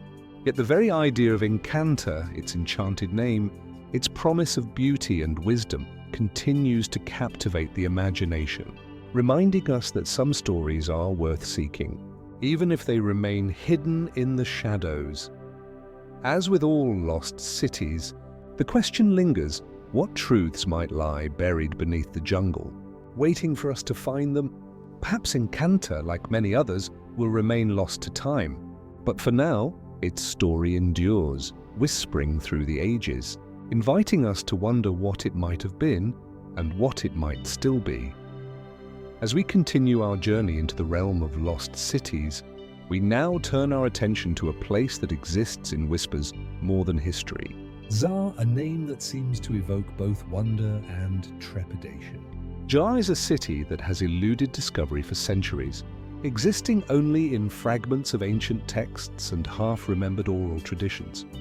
In many ways, Zar stands as one of the greatest mysteries of the desert, a place said to be hidden beneath the sand, its secrets buried in the shifting dunes. Unlike the cities we've encountered before, such as El Dorado or Atlantis, the tale of Zar is not tied to wealth or grandiose claims of gold and treasure. Instead, it is a city of knowledge, a center of culture and power, said to be founded by an ancient civilization that vanished long before the rise of known empires. According to some sources, Zar was a great city of learning, its scholars revered across the desert lands for their mastery of astrology, philosophy, and science. Some even claimed that the city housed an oracle whose wisdom was sought by kings and travelers alike. Descriptions of Zar vary, but they share a few common themes. A vast city ruled by an enigmatic figure whose greatness was known far and wide. The city was rumored to have stood for thousands of years until one day it simply disappeared. Its people, its knowledge, and its grandeur all lost to time. But what happened to Zar? How could such a mighty city vanish so completely, leaving behind no trace of its existence except for the mythic remnants of ancient stories? Most scholars trace the legend of Zar to ancient texts written by travelers who ventured into the deserts of the Middle East and North Africa. The earliest references date back to the rise of the Islamic empires, where the city was described as a place of great learning and mysticism. The location of Zar was said to be somewhere in the vast stretches of the Sahara or the Arabian desert, but no one could agree on its exact position. Some placed it near the banks of the Nile, others deep within the heart of the desert, surrounded by endless sand. Its location seems as elusive as the city itself. What makes Zar especially intriguing is its connection to the lost cities of the ancient world. Zar is often linked to a number of other mysterious cities, including Ubar, the Atlantis of the Sands, and Iram of the Pillars. Some theories suggest that Zar may even be a precursor to these other legendary locations, a city that somehow survived the passing of time, only to be obscured by desert winds and shifting sands.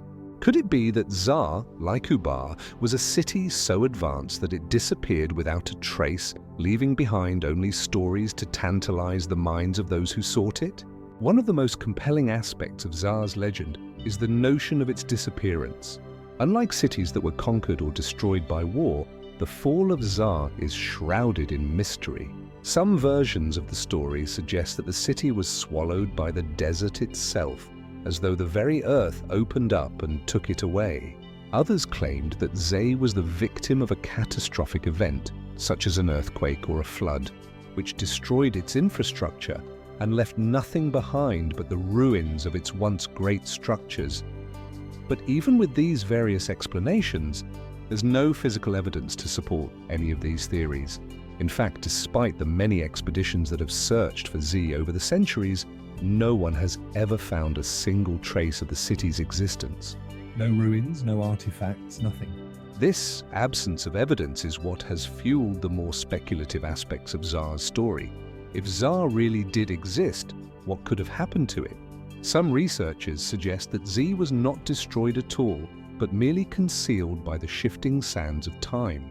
The desert is known for its ability to swallow entire settlements, leaving no trace of their existence. Could it be that Zar is hidden beneath the dunes, waiting to be rediscovered? Others propose that Zay's disappearance may have been intentional, a deliberate decision by its inhabitants to conceal their city from the outside world. After all, a city as advanced as Z would surely have had enemies, and it is not hard to imagine that its people might have chosen to vanish rather than face destruction. What makes Zar's story even more intriguing is the idea that the city may not have been entirely physical. In some accounts, Zir is described as a place that existed both in the material world and in a more ethereal realm, a city that could be accessed only by those who were spiritually prepared.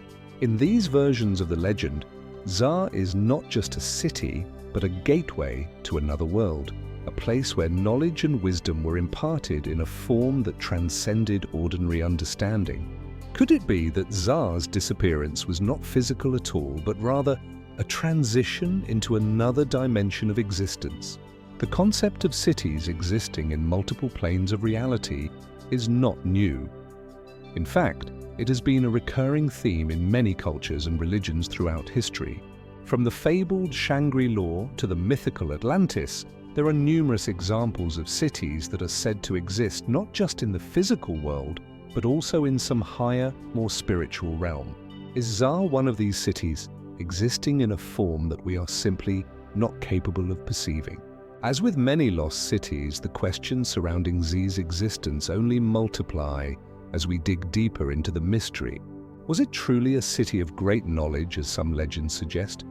Or was it merely a construct of myth, shaped by the imaginations of those who came after it?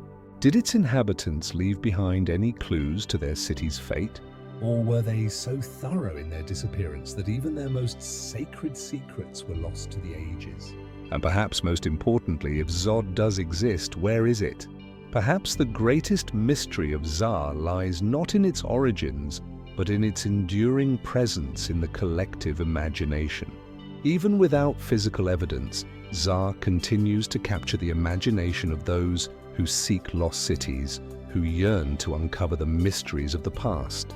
Its name, its legacy, and its allure have endured, passing from one generation to the next, suggesting that some truths may be too elusive, too complex to be understood in a single lifetime. Like many other lost cities, Zar may never be fully found. Its secrets may remain buried beneath the sands or perhaps hidden from the view of ordinary men and women. But the legend of Zar persists, a reminder that some mysteries are not meant to be solved, but merely to be pondered, forever unfolding, ever distant, always just beyond our reach. As we continue our exploration of cities shrouded in mystery, we turn our focus to an ancient place whose name once echoed through the corridors of history, only to vanish into the folds of time.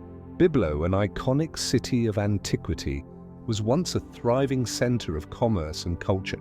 Yet today it remains an enigma. Not in its existence. No Byblo has been found, its ruins still stand.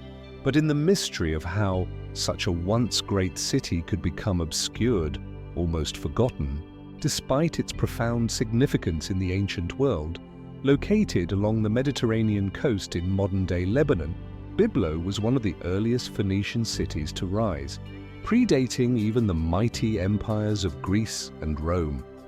Its origins stretch back at least 7,000 years, with evidence of continuous habitation that paints a picture of an extraordinary civilization. Byblo, named after the Greek word for papyrus, was so crucial to ancient trade that it became the heart of an industry that spread its influence from the shores of Egypt to the lands of Mesopotamia. It was here that papyrus was first used for writing, making the city the birthplace of one of the most important developments in human communication. Yet, for all its significance, Byblo has been cast into a curious form of obscurity, not unlike the cities we have previously explored in this series. We know it existed and we know it thrived, but the question lingers, why does the story of Byblo feel so fragmented today? What happened to this once vital city that made it fade into the shadows even as other civilizations rose in its wake? The ancient records are clear in their praise of Byblo. The city was known as a center of religious significance, housing temples to gods that were revered across the Mediterranean world. Its kings were remembered in the annals of Egypt, their names carved into stone and etched into the chronicles of pharaohs. But over time, these once proud inscriptions began to disappear. The city's golden age slowly faded as it was overtaken by the mighty empires of Phoenicia, Rome, and Byzantium, its influence waning in the face of changing political landscapes. However, Byblo was not forgotten entirely. It remained an important site throughout antiquity, visited by scholars and traders alike. But it lacked the grandeur it once commanded. Its history, spread across millennia, became fractured, pieced together only through fragmented records and the remnants of its once vibrant streets. One could wonder, how could a city with such a profound impact on the ancient world become so overlooked? Could the decline of Byblo have been a gradual process, one in which the city's importance quietly dimmed, its populace scattered, leaving behind only the barest echoes of its former self? Or is it possible that despite its continued existence in some form, Byblo was deliberately left behind by those who once called it home? Byblo was believed to have been destroyed and rebuilt numerous times over the centuries. Its strategic location on the Mediterranean coast made it a prize worth contesting. As empires rose and fell, the city was first absorbed into the Egyptian sphere of influence, then later came under the control Of the Phoenician kings. Still, despite its shifting allegiances, it remained a center of influence. This cycle of destruction and rebirth might explain part of its obscurity. As conquerors and foreign rulers passed through, they may have stripped the city of its former glory, erasing its influence from the collective memory. And yet, there is something more that makes Byblo compelling. In the modern era, archaeological digs have uncovered astonishing treasures buried beneath the sands of time. Temples, royal tombs, inscriptions, and even remnants of the papyrus the city once helped produce. The ruins of Byblo, while eroded by centuries of warfare, natural disasters, and abandonment, still offer clues about the city's rich past. But despite these discoveries, there is a profound mystery about Byblo, a sense that so much more is hidden beneath the surface. Perhaps the most intriguing question surrounding Byblo lies in its role as a hub for one of the ancient world's most mysterious writing systems, the Phoenician alphabet. The script thought to be one of the than just a physical site. It was a spiritual nexus, a portal to the other world. This idea has roots in Irish mythology, where the Tuatha De Danann was said to have retreated into the hills after their time on Earth. Some legends speak of Tara as a sacred place where the mortal world and the other world converged, allowing the gods to communicate with humans. Could it be that Tara was intentionally constructed in a way that allowed for spiritual encounters, with its mounds and earthwork serving as ritualistic pathways leading to another realm? As we delve deeper into the mystery of Tara, we encounter a number of unanswered questions. Could it be that the true purpose of Tara was hidden, intentionally obscured by those who knew of its power? Was it a secretive place, a sanctuary for the elite or the divine, guarded from the prying eyes of common people? Was it a city designed for a different kind of people entirely, those not bound by the physical realm? Furthermore, some have pointed to the connections between Tara and other ancient sites, both within Ireland and beyond. For example, there are similarities between Tara and the ancient city of Giza in Egypt, as well as other megalithic sites in Europe. Could there be an ancient, far-reaching network of spiritual or political power that united these distant civilizations? Was Tara simply one link in a much larger chain of interconnected cultures, each with their own mysterious rituals and traditions? There are those who suggest that Tara's disappearance from the historical record may have been intentional, its significance deliberately downplayed or erased. Was Tara forgotten because its power became too great to be controlled? Or perhaps it was overshadowed by the rise of new rulers and new centers of power, pushing the memory of the Hill of Tara into the annals of legend. In some ways, the mystery of Tara mirrors that of so many lost cities, places of great significance that over time faded from the collective memory. The most intriguing aspect of Tara's story is not just the physical remnants that remain, but the way it continues to haunt our imaginations. Despite the centuries that have passed, Tara still exerts a pull over those who seek to uncover its secrets. Each discovery, each new theory adds another layer to the mystery. We may never know the full story of Tara, just as we may never uncover the true identity of the Tuatha De Dan or fully understand the ancient rituals that were performed there. But perhaps that is part of the allure of Tara, a place where history and mythology intertwine, and where the boundary between the known and the unknown is impossibly thin. As we continue our exploration of lost cities, we are reminded that some mysteries like Tara may remain unsolved. Yet in their unresolved nature, they continue to stir the curiosity of those who seek to know the past. And in the quiet mists of Ireland, the Hill of Tara still stands, watching over the land, holding its secrets in the embrace of the earth. Nestled along the coast of present-day Libya, the ancient city of Leptis Magna was once a thriving metropolis, one of the most majestic urban centers of the Roman Empire. Today, it stands as a testament to the grandeur of a civilization long past. Its ruins scattered across the desert landscape like the remnants of a forgotten world. The city's story, woven into the very fabric of the Mediterranean's rich history, is one of prosperity, power, and eventual decline. Yet despite the wealth of archaeological discovery, many questions surrounding Leptis Magna remain unresolved, its ultimate fate still shrouded in mystery. Leptis Magna's story begins in the 1st century BCE, at a time when the Roman Empire was expanding its vast reach across North Africa. Initially a Phoenician settlement, the city was absorbed into the Roman sphere of influence and quickly grew into one of the empire's most important coastal cities.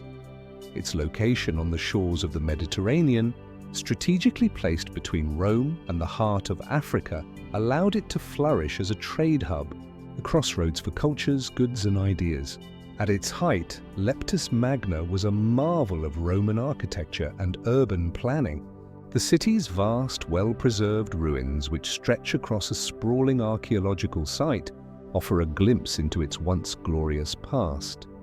The massive Roman Forum, towering temples dedicated to the gods of Rome, a grand theatre, and the remains of a beautifully adorned marketplace all speak to the city's former prominence.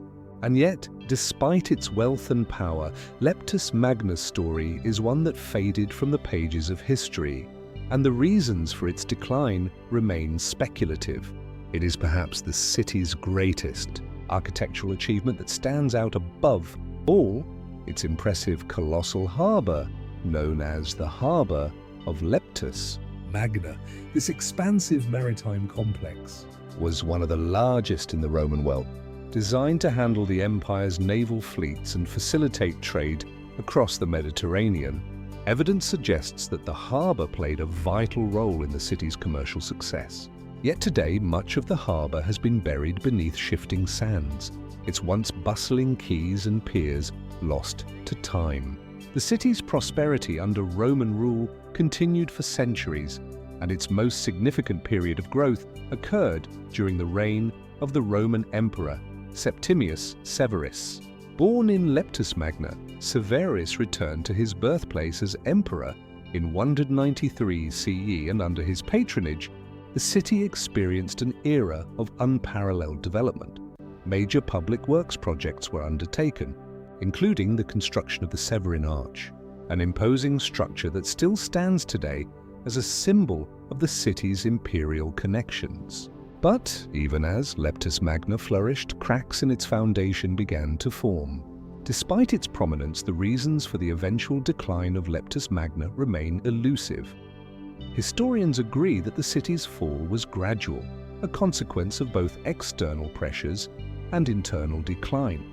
By the 7th century CE, Leptis Magna was under increasing threat from Berber invasions, and the rise of Islam brought with it a new wave of conquest that destabilized the region. Natural forces also played a part in the city's downfall.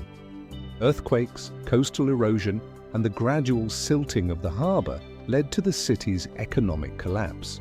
As trade routes shifted and political power moved elsewhere, Leptis Magna slowly faded from historical records, its decline almost as mysterious as its rise. While much of the city's physical grandeur remains intact, the question lingers: what truly happened to Leptis Magna? Was its fall the result of political and economic shifts, or was there something more insidious at play?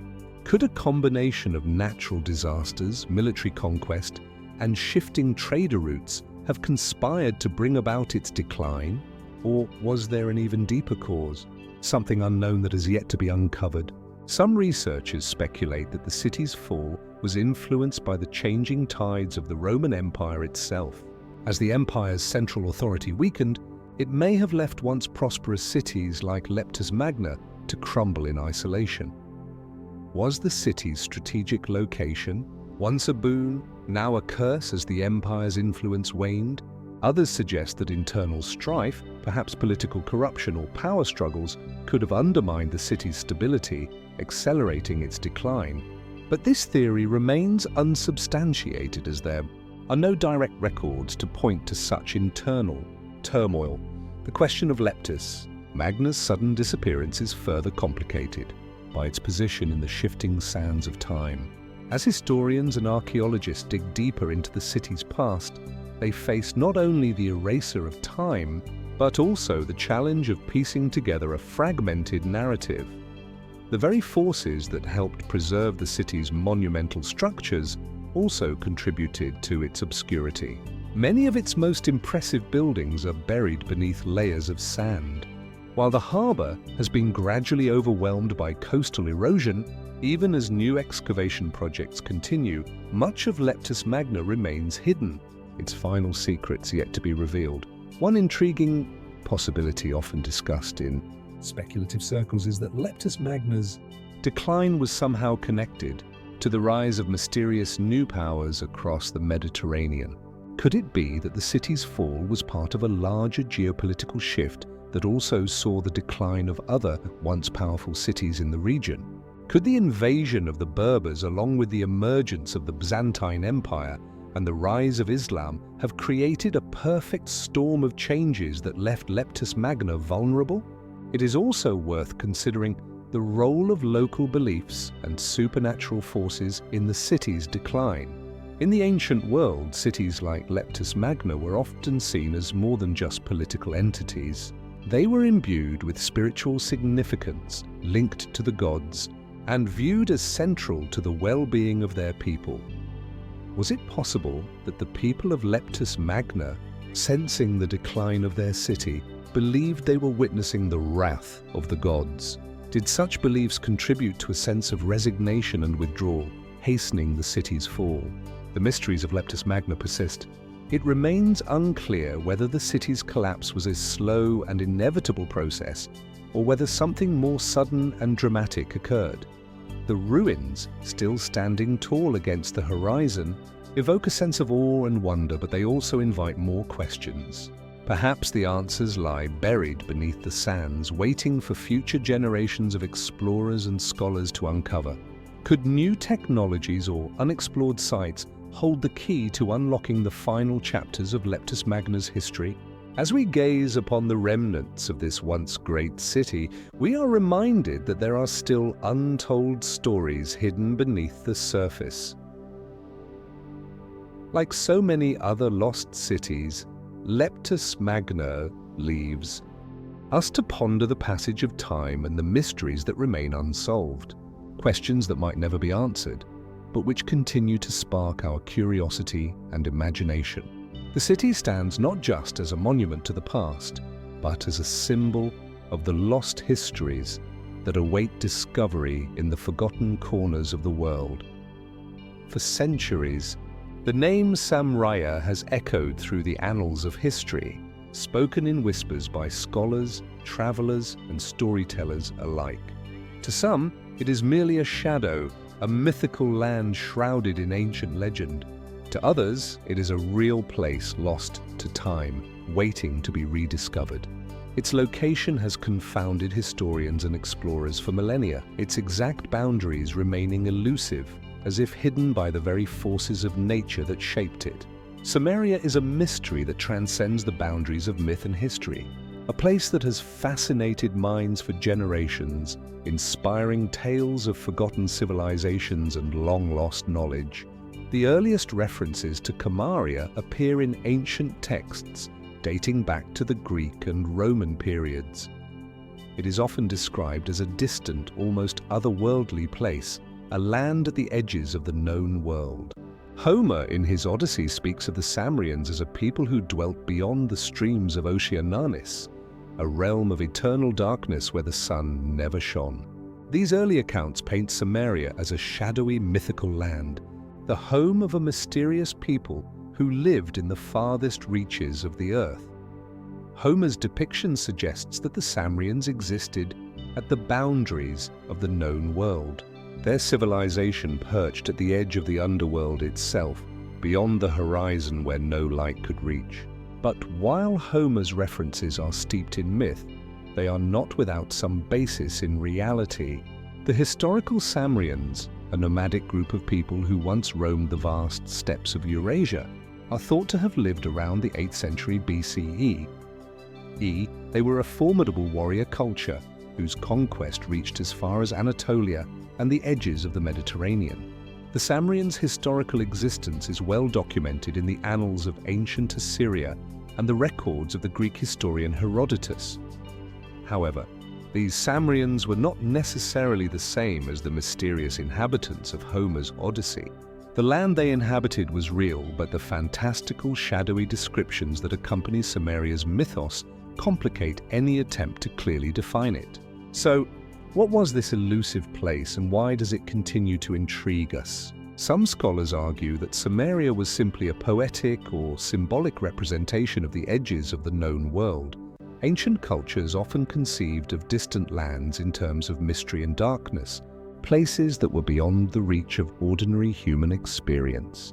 In this sense, Samaria might not have been a physical place at all, but rather a metaphorical expression of the unknown, a symbol of the fear and wonder that humanity associates with the distant, unexplored frontiers of the earth. However, this explanation does not satisfy all questions. Other scholars, more invested in the search for tangible evidence, believe that Samaria was a real land, perhaps located somewhere in the vast, desolate regions of the Eurasian steppes in what is today southern Russia or northern Kazakhstan. These theorists point to the historical Samrians who are thought to have originated in the region between the Black Sea and the Caspian Sea. Archaeological evidence has uncovered traces of their culture, including burial mounds and artifacts that suggest they were a people with a rich and complex society. Could it be that the land of the Samrians, the place from which they came, was a real geographical location that has since been forgotten by time? Yet there are other theories that challenge this more conventional understanding. Some believe that the true Kamaria lay farther west along the coastlines of Europe, perhaps somewhere in the mysterious wilderness of ancient Gaul or along the shores of the Celtic lands. In the centuries that followed Homer's writings, Samaria became etched with other mythologies, absorbed into the stories of the Celts and other cultures of northern Europe. Was this an entirely different Samaria, or did the ancient writers conflate disparate lands into one grand mythical place? The idea that Samaria is a lost historical city or civilization is also a possibility that some researchers entertain. Over time, many civilizations have been lost to history, their cities buried under layers of sand and soil, erased by the passage of centuries or the collapse of empires. Could Samaria have been one of these ancient cities? A forgotten marvel that once stood at the farthest edge of the known world only to vanish into obscurity? If so, what happened to it? Was it consumed by war, natural disaster, or simply the erosion of time itself? Plus, one theory rooted in the murky depths of the speculative suggests that Samaria may not have been a geographical location at all, but instead an allegory for a lost knowledge or civilization hidden away in the corners of history. Some have pointed to the great flood myths shared by many ancient cultures, stories of a great deluge that swept away entire civilizations as clues to Samaria's true nature. Could the Samrians be a metaphor for a civilization that once thrived, only to be obliterated by a catastrophic event? Were they the survivors of a world lost to a great flood or cataclysm? Their land submerged and forgotten beneath the tides of time. As with many lost cities and civilizations, the deeper we dive into Samaria's history, the more questions arise and the harder it becomes to discern fact from fiction. Despite extensive research, no definitive evidence of Samaria's true location has ever been found. Some say it was located in the far north, beyond the Arctic Circle, where perpetual darkness and ice prevailed. Others suggest it was a city that flourished and faded long before written history began. Its name lost to time as the sands of the desert and the shifting tides of empires claimed it. The absence of concrete evidence only adds to the allure of Chimeria. Is it possible that buried beneath the layers of myth and speculation, there exists a kernel of truth, a real city, a real land waiting to be rediscovered? Or is it, as some believe, a purely mythological construct woven from the fears and dreams of an ancient world? Perhaps the key to understanding Samaria lies not in finding its physical location, but in deciphering the cultural and spiritual significance it held for those who imagined it. As with many lost cities, Samaria's mystery may never be fully solved. Its existence, whether as a physical place or a metaphysical concept, remains uncertain, and yet the very question of its location invites reflection. What truths lie beneath the layers of history waiting to be uncovered? Could the key to the past be hidden, not in the earth itself, but in the stories we tell about it? As we continue to search for answers, the lost land of Samaria remains a haunting, tantalizing enigma, its shadow still cast over the edges of the known world. Nestled in the heart of the American Midwest, just east of the modern-day city of St. Louis, lies the site of one of North America's greatest archaeological mysteries, Cahokia. This once thriving metropolis, which reached its peak between 1050 and 1350 AD, was home to thousands of people and served as the center of the Mississippian culture, one of the most advanced pre-Columbian civilizations in North America. Today, the remains of this enigmatic city stand as silent testimony to a sophisticated and complex society that, for reasons unknown, seemingly vanished almost as abruptly as it had risen. Cahokia was not a typical city by ancient standards. Unlike the stone-built pyramids and grand temples of Mesoamerica or the monumental ruins of the Andes, Cahokia's greatness was expressed in earthen mounds, massive structures made of compacted soil that have stood the test of time. The site's most iconic feature is Monk's Mound, a vast platform mound that rises over 100 feet above the surrounding plains, making it the largest prehistoric earthwork in North America. This colossal mound, believed to have been the center of political and religious power in Cahokia, commands attention. From its summit, one can only imagine how the ancient city once sprawled below. Its geometric layout of plazas, roads, and smaller mounds a testament to a well-organized urban environment. At its height, Cahokia may have been home to as many as 20,000 people, making it one of the largest cities in the world at the time, larger even than some of the early cities of Europe. Yet, despite its monumental scale and impressive achievements, the story of Cahokia remains shrouded in mystery. The reasons behind its sudden decline and abandonment remain elusive, sparking a host of theories and speculations. What caused this once vibrant civilization to fade into history? How did a city of such magnitude, surrounded by complex social, political, and spiritual systems, simply vanish? To explore these questions, we must first examine what is known about Cahokia's rise. The Mississippian culture that flourished here was characterized by its mound building and its complex agricultural system. The people of Cahokia were skilled farmers cultivating crops such as maize, beans, and squash, which formed the backbone of their economy. This agricultural success, combined with the fertile floodplains of the Mississippi River, allowed Cahokia to thrive and expand rapidly. In addition to their farming, the Mississippians were also skilled artisans producing intricate pottery, tools, and artwork, much of it associated with religious and ceremonial practices. The city itself was a center of trade connecting various regions of North America, from the Great Lakes to the Gulf of Mexico. Evidence suggests that the Mississippians engaged in long-distance trade, exchanging goods such as shell, copper, and mica. The city's strategic location along major river systems made it a crucial hub in a vast network of indigenous peoples. Cahokia was a thriving, interconnected metropolis that was as culturally rich as it was economically prosperous. However, beneath this picture of success lies a darker mystery, the cause of Cahokia's decline.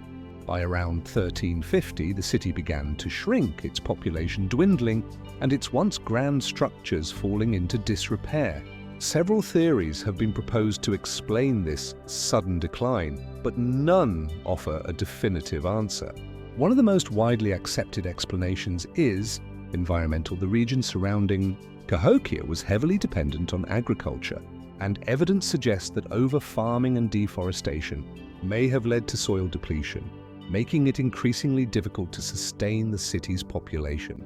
As the land became less productive, food shortages may have forced the people of Cahokia to abandon their city in search of more fertile areas. However, this theory is not without its critics. While it is true that environmental factors can influence the rise and fall of civilizations, there is little direct evidence to support the idea that soil depletion alone led to Cahokia's demise. Another possible explanation centers on social and political unrest. Cahokia's central mound, Monk's Mound, likely served as the political and spiritual heart of the city, and evidence suggests that the Mississippians had a complex hierarchical society with an elite ruling class. As the city grew, it's possible that tensions between the ruling elite and the general population began to intensify, leading to social instability. Some archaeologists have suggested that the abandonment of Cahokia may have been driven by internal conflict or a collapse in leadership. The fact that Cahokia's central authority appears to have weakened over time, evidenced by the destruction of some of its key structures, supports this theory. In addition to these more conventional explanations, there are those who have suggested more speculative causes for Cahokia's decline. Some have pointed to possible encounters with foreign peoples such as the Norse or early European explorers who may have brought with them diseases that decimated the local population. Others speculate that Cahokia's disappearance might be linked to some kind of supernatural event, invoking the mysterious and sacred nature of the site's religious practices. Was Cahokia's decline tied to a loss of faith or spiritual upheaval, perhaps resulting in the abandonment of the city as its people sought refuge elsewhere? Some have even suggested that Cahokia's disappearance could be the result of a deliberate catastrophic event, perhaps a sudden and violent conflict or the deliberate destruction of the city by its own people. Evidence of burning and destruction at the site could hint at such a scenario, but there is no concrete proof to support the idea of a violent end. Despite the many theories, the true reason for Cahokia's decline remains elusive. Its disappearance from the historical record leaves more questions than answers. Was it simply the inevitable consequence of environmental exhaustion and social upheaval? Or was there something more profound at play? Cahokia's legacy endures not only through its physical remains, but also through the mystery that surrounds it. What truths about the city and its people still lie hidden beneath the earth, waiting to be uncovered? Could the answers to these questions unlock further insights into the lives of the Mississippian people and their once great civilization? As we continue to explore Cahokia's history, we are reminded that the mystery of lost cities often extends beyond the questions of why they vanished. It invites us to consider the deeper truths of human civilization, how societies rise, thrive, and ultimately fall, leaving behind only whispers of their existence in the form of monuments and stories. The story of Cahokia, with all its grandeur and enigma, continues to beckon us to uncover the forgotten chapters of our shared past. The desert can be an unforgiving place where the relentless sun beats down on arid landscapes and the winds shape the earth, leaving only whispers of what once was. In the heart of one such desolate expanse lies the mystery of Sand City, a name that conjures images of a civilization lost to time, swept away by the shifting sands of an inhospitable desert. Despite its name, little is known about the city itself, its origins, its people, or why it vanished into the dust. Yet, its legend endures, captivating those who seek answers to the puzzle of human history. The location of Sand City remains the subject of much debate, with various theories suggesting that it may have once stood somewhere along the ancient trade routes that crisscross the Sahara Desert. Some claim it was a thriving oasis city rich in culture and commerce, while others envision it as a small, isolated settlement struggling to survive in the harsh conditions of the desert. What is clear, however, is that Sand City was a place of considerable importance in its time. Evidence points to a civilization that flourished sometime between the 2nd and 6th centuries AD, although there is no concrete proof to confirm exact dates. Archaeologists and historians have long speculated that Sand City was part of a network of ancient trading hubs that spanned vast distances from the Mediterranean to the African interior. These cities served as vital points of exchange where goods like salt, gold, ivory, and precious stones were traded between distant civilizations. Given its location in the heart of the desert, Sand City would have been strategically placed along these ancient routes, making it a key stop for traders, travelers, and nomadic tribes. The first mentions of Sand City come from fragmented historical texts which describe it as a bustling urban center, a place where people gathered to exchange goods, ideas, and culture. Yet despite these tantalizing references, no definitive archaeological evidence has ever been found to pinpoint its exact location. Some suggest it may have been swallowed by the very desert it once thrived within, buried beneath layers of sand and time. Others believe it may have simply been abandoned. Its people moving on as the desert encroached upon their once prosperous home. The shifting sands, relentless and omnipresent, may have concealed the city, leaving only faint traces behind. One of the most compelling theories about Sand City's disappearance is its potential connection to climate change. The Sahara Desert, as we know it today, was not always the barren wasteland it is now. Thousands of years ago, it was a much greener, wetter place, dotted with lakes and rivers. Archaeologists have uncovered evidence of ancient lakes' shores, rock art depicting animals like crocodiles and hippos, creatures that would never survive in the modern desert. It's possible that a more hospitable climate allowed for the growth of cities like Sand City. Over time, as the climate shifted, the region became drier and the once vibrant oases dried up, leaving the city to succumb to the harsh conditions of the desert. There are also hints that Sand City might have been caught in the crossfire of greater geopolitical forces. Some believe that the city was abandoned not due to environmental factors, but because of the expansion of other empires or migrating nomadic tribes that encroached on its territory. The collapse of ancient civilizations, whether due to war, invasion, or internal strife, is a pattern that repeats throughout history. Could Sand City have fallen victim to this same fate? If so, what happened to its inhabitants? Did they scatter, integrating with other cultures, or did they simply vanish from the historical record? While mainstream archaeologists lean toward environmental and geopolitical explanations, others entertain more speculative theories. Some suggest that Sand City's disappearance was not so much a natural process as it was a deliberate act. Could it have been destroyed in a catastrophic event? Perhaps it was the target of an ancient form of sabotage or even an act of religious or political upheaval that led to its sudden abandonment. Others entertain even more fantastical theories, suggesting that Sand City might have been built by an unknown ancient civilization, one that possessed technology and knowledge far beyond its time. Could Sand City have been an early center of innovation, only to be wiped out by forces too powerful for its people to withstand? Another intriguing possibility lies in the connection between Sand City and the legend of the City of Gold.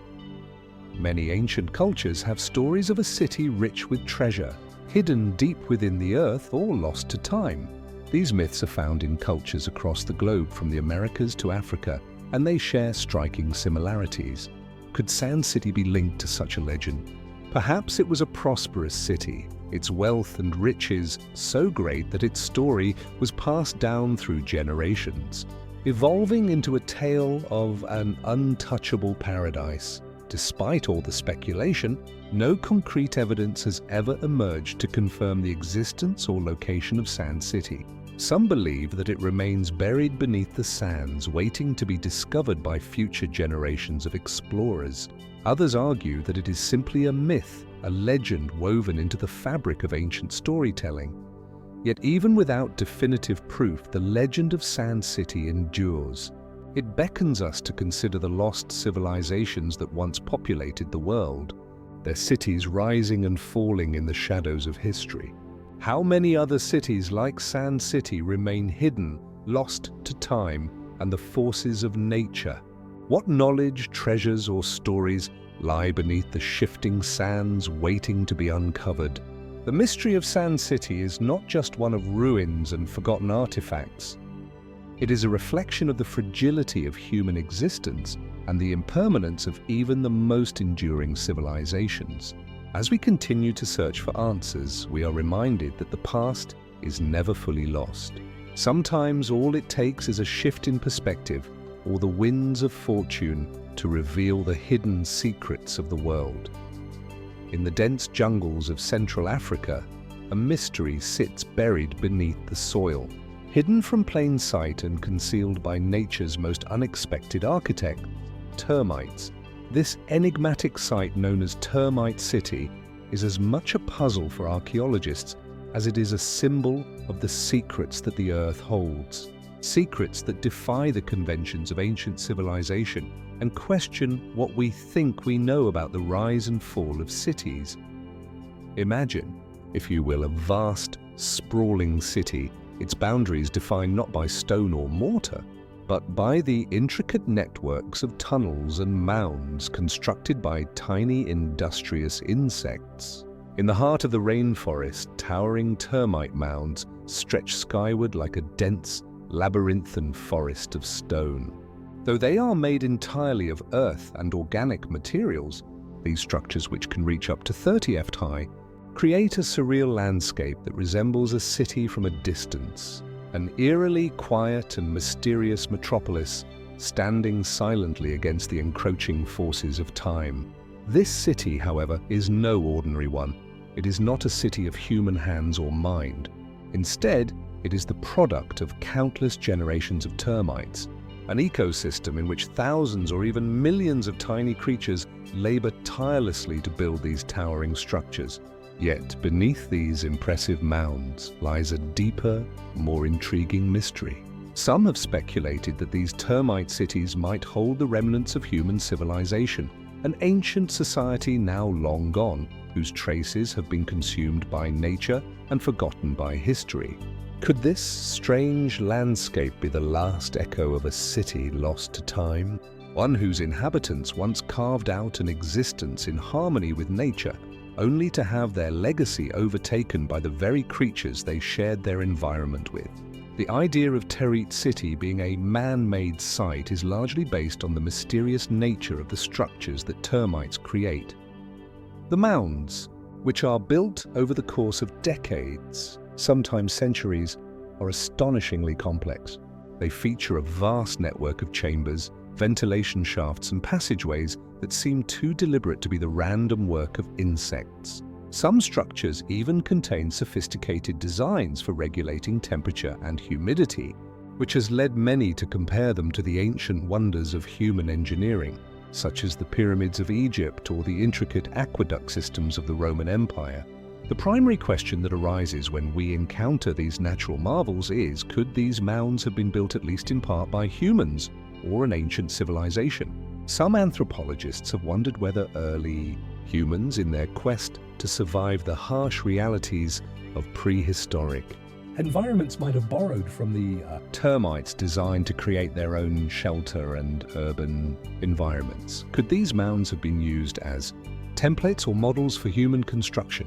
With humans adapting the termites' genius for their own needs, archaeological investigations have uncovered ancient tools and remnants of human activity in some of these termite-rich regions. But whether these discoveries are connected to the termite mounds remains an open question. The theory that termites might be a byproduct of human innovation rather than merely a passive force is not a new one. In the 19th century, the British explorer Sir Richard Burton suggested that there could be an ancient civilization of termites, one where people adapted to living alongside the insects, possibly creating a symbiotic relationship.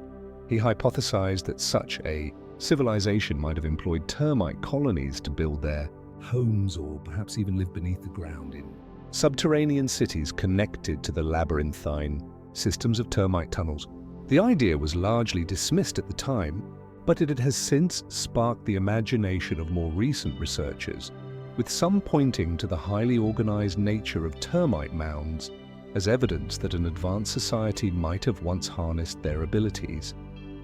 Despite these theories, modern archaeology leans toward the understanding that termite mounds are the products of, well, termites. Their behavior, though sophisticated, is driven by instinct rather than design. The termites create these structures to protect their colonies and maintain a stable environment.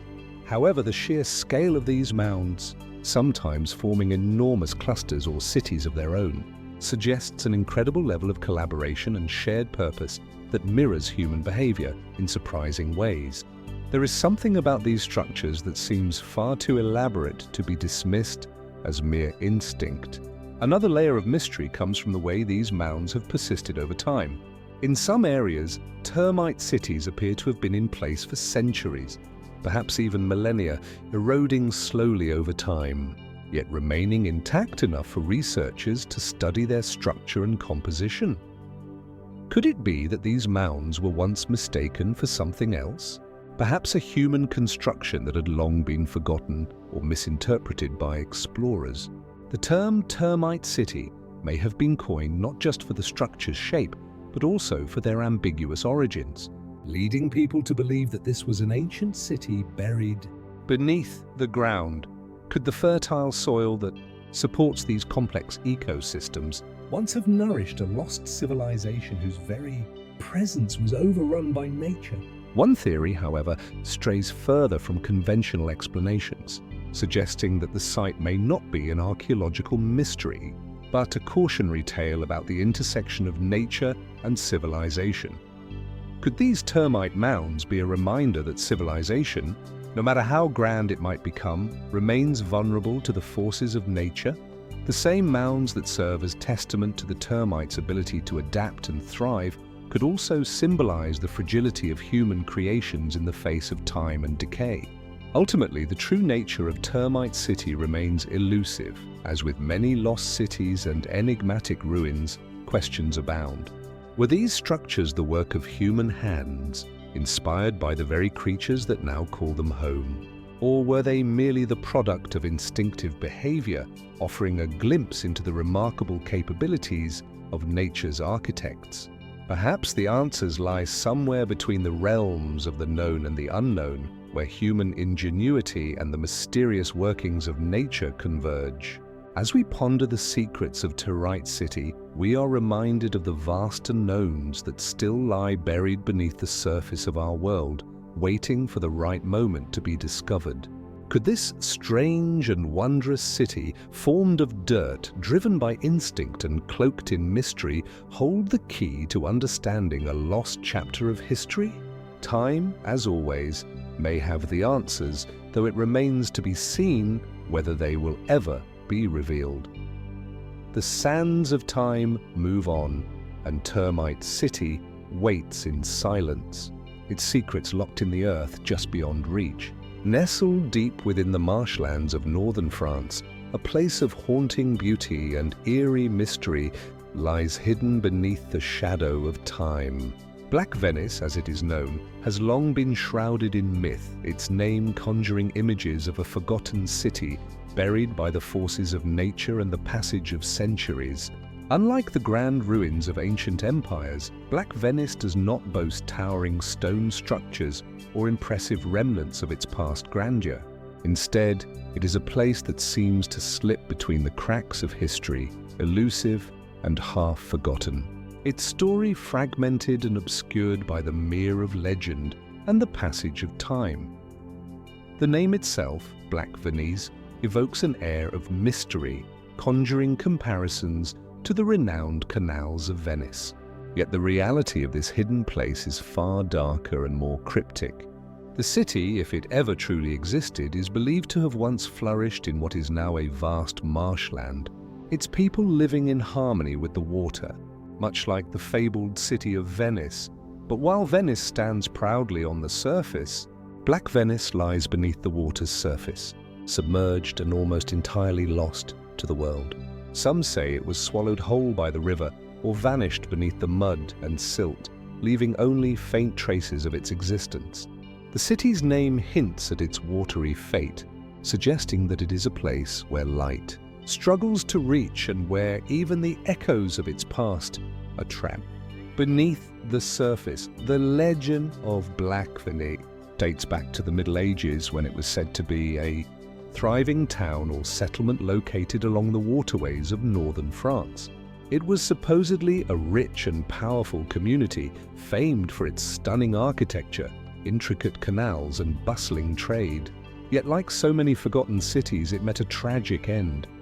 Some say that a great flood or natural disaster, perhaps an unforeseen shift in the course of the river, consumed the city, pulling it under the earth's embrace and drowning it in the very waters that once nourished its people.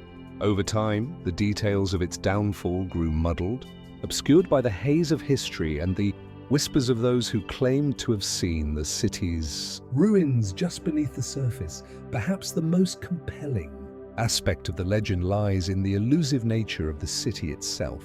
For centuries, there have been reports of sightings of Black Venice, strange, fleeting glimpses of its dark ruins beneath the murky waters of the marshland. Fishermen, travelers, and even modern-day explorers have claimed to have seen the faint outlines of buildings or what appeared to be once proud structures rising out of the water like ghostly silhouettes. Some say the ruins emerge only during certain times of year when the tides shift or the water levels drop. But when the weather changes or the rains return, the city vanishes again, swallowed up by the ever-changing landscape. These eerie sightings have inspired many theories, each attempting to explain the lost city's nature and fate. Some believe that Black Venice was simply a victim of natural forces, its fragile infrastructure succumbing to the erosion of time.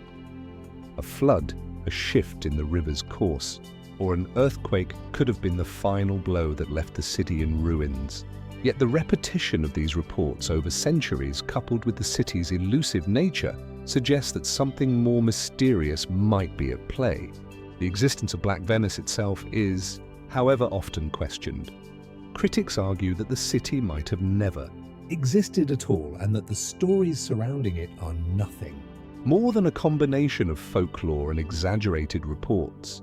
In this theory, Black Venice becomes a cautionary tale, a legend woven from the threads of truth and fantasy.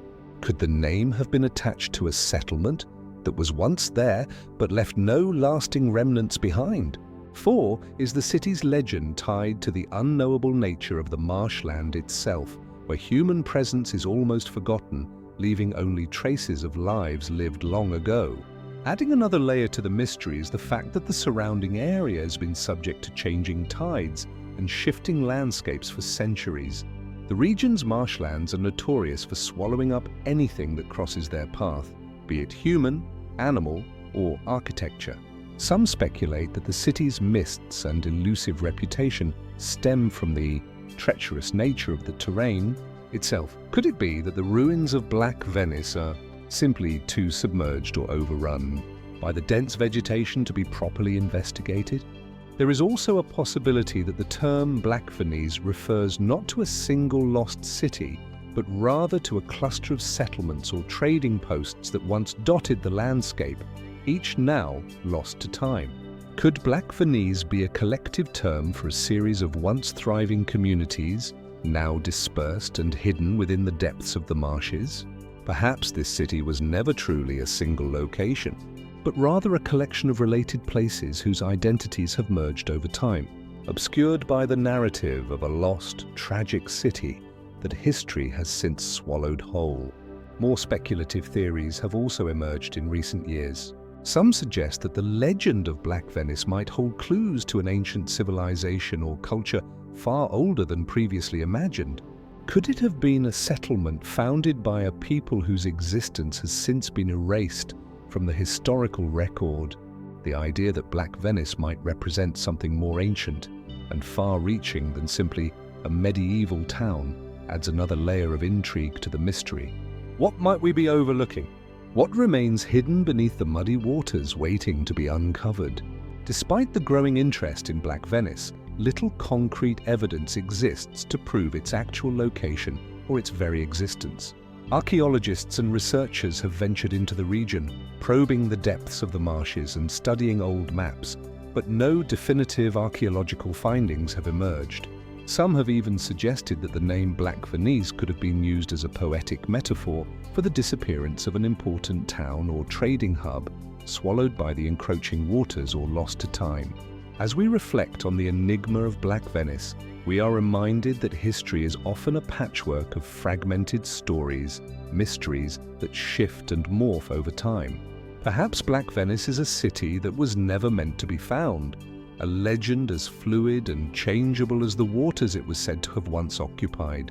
Or perhaps the truth lies somewhere beneath the surface, waiting for the right moment to reveal itself. What was Black Venice?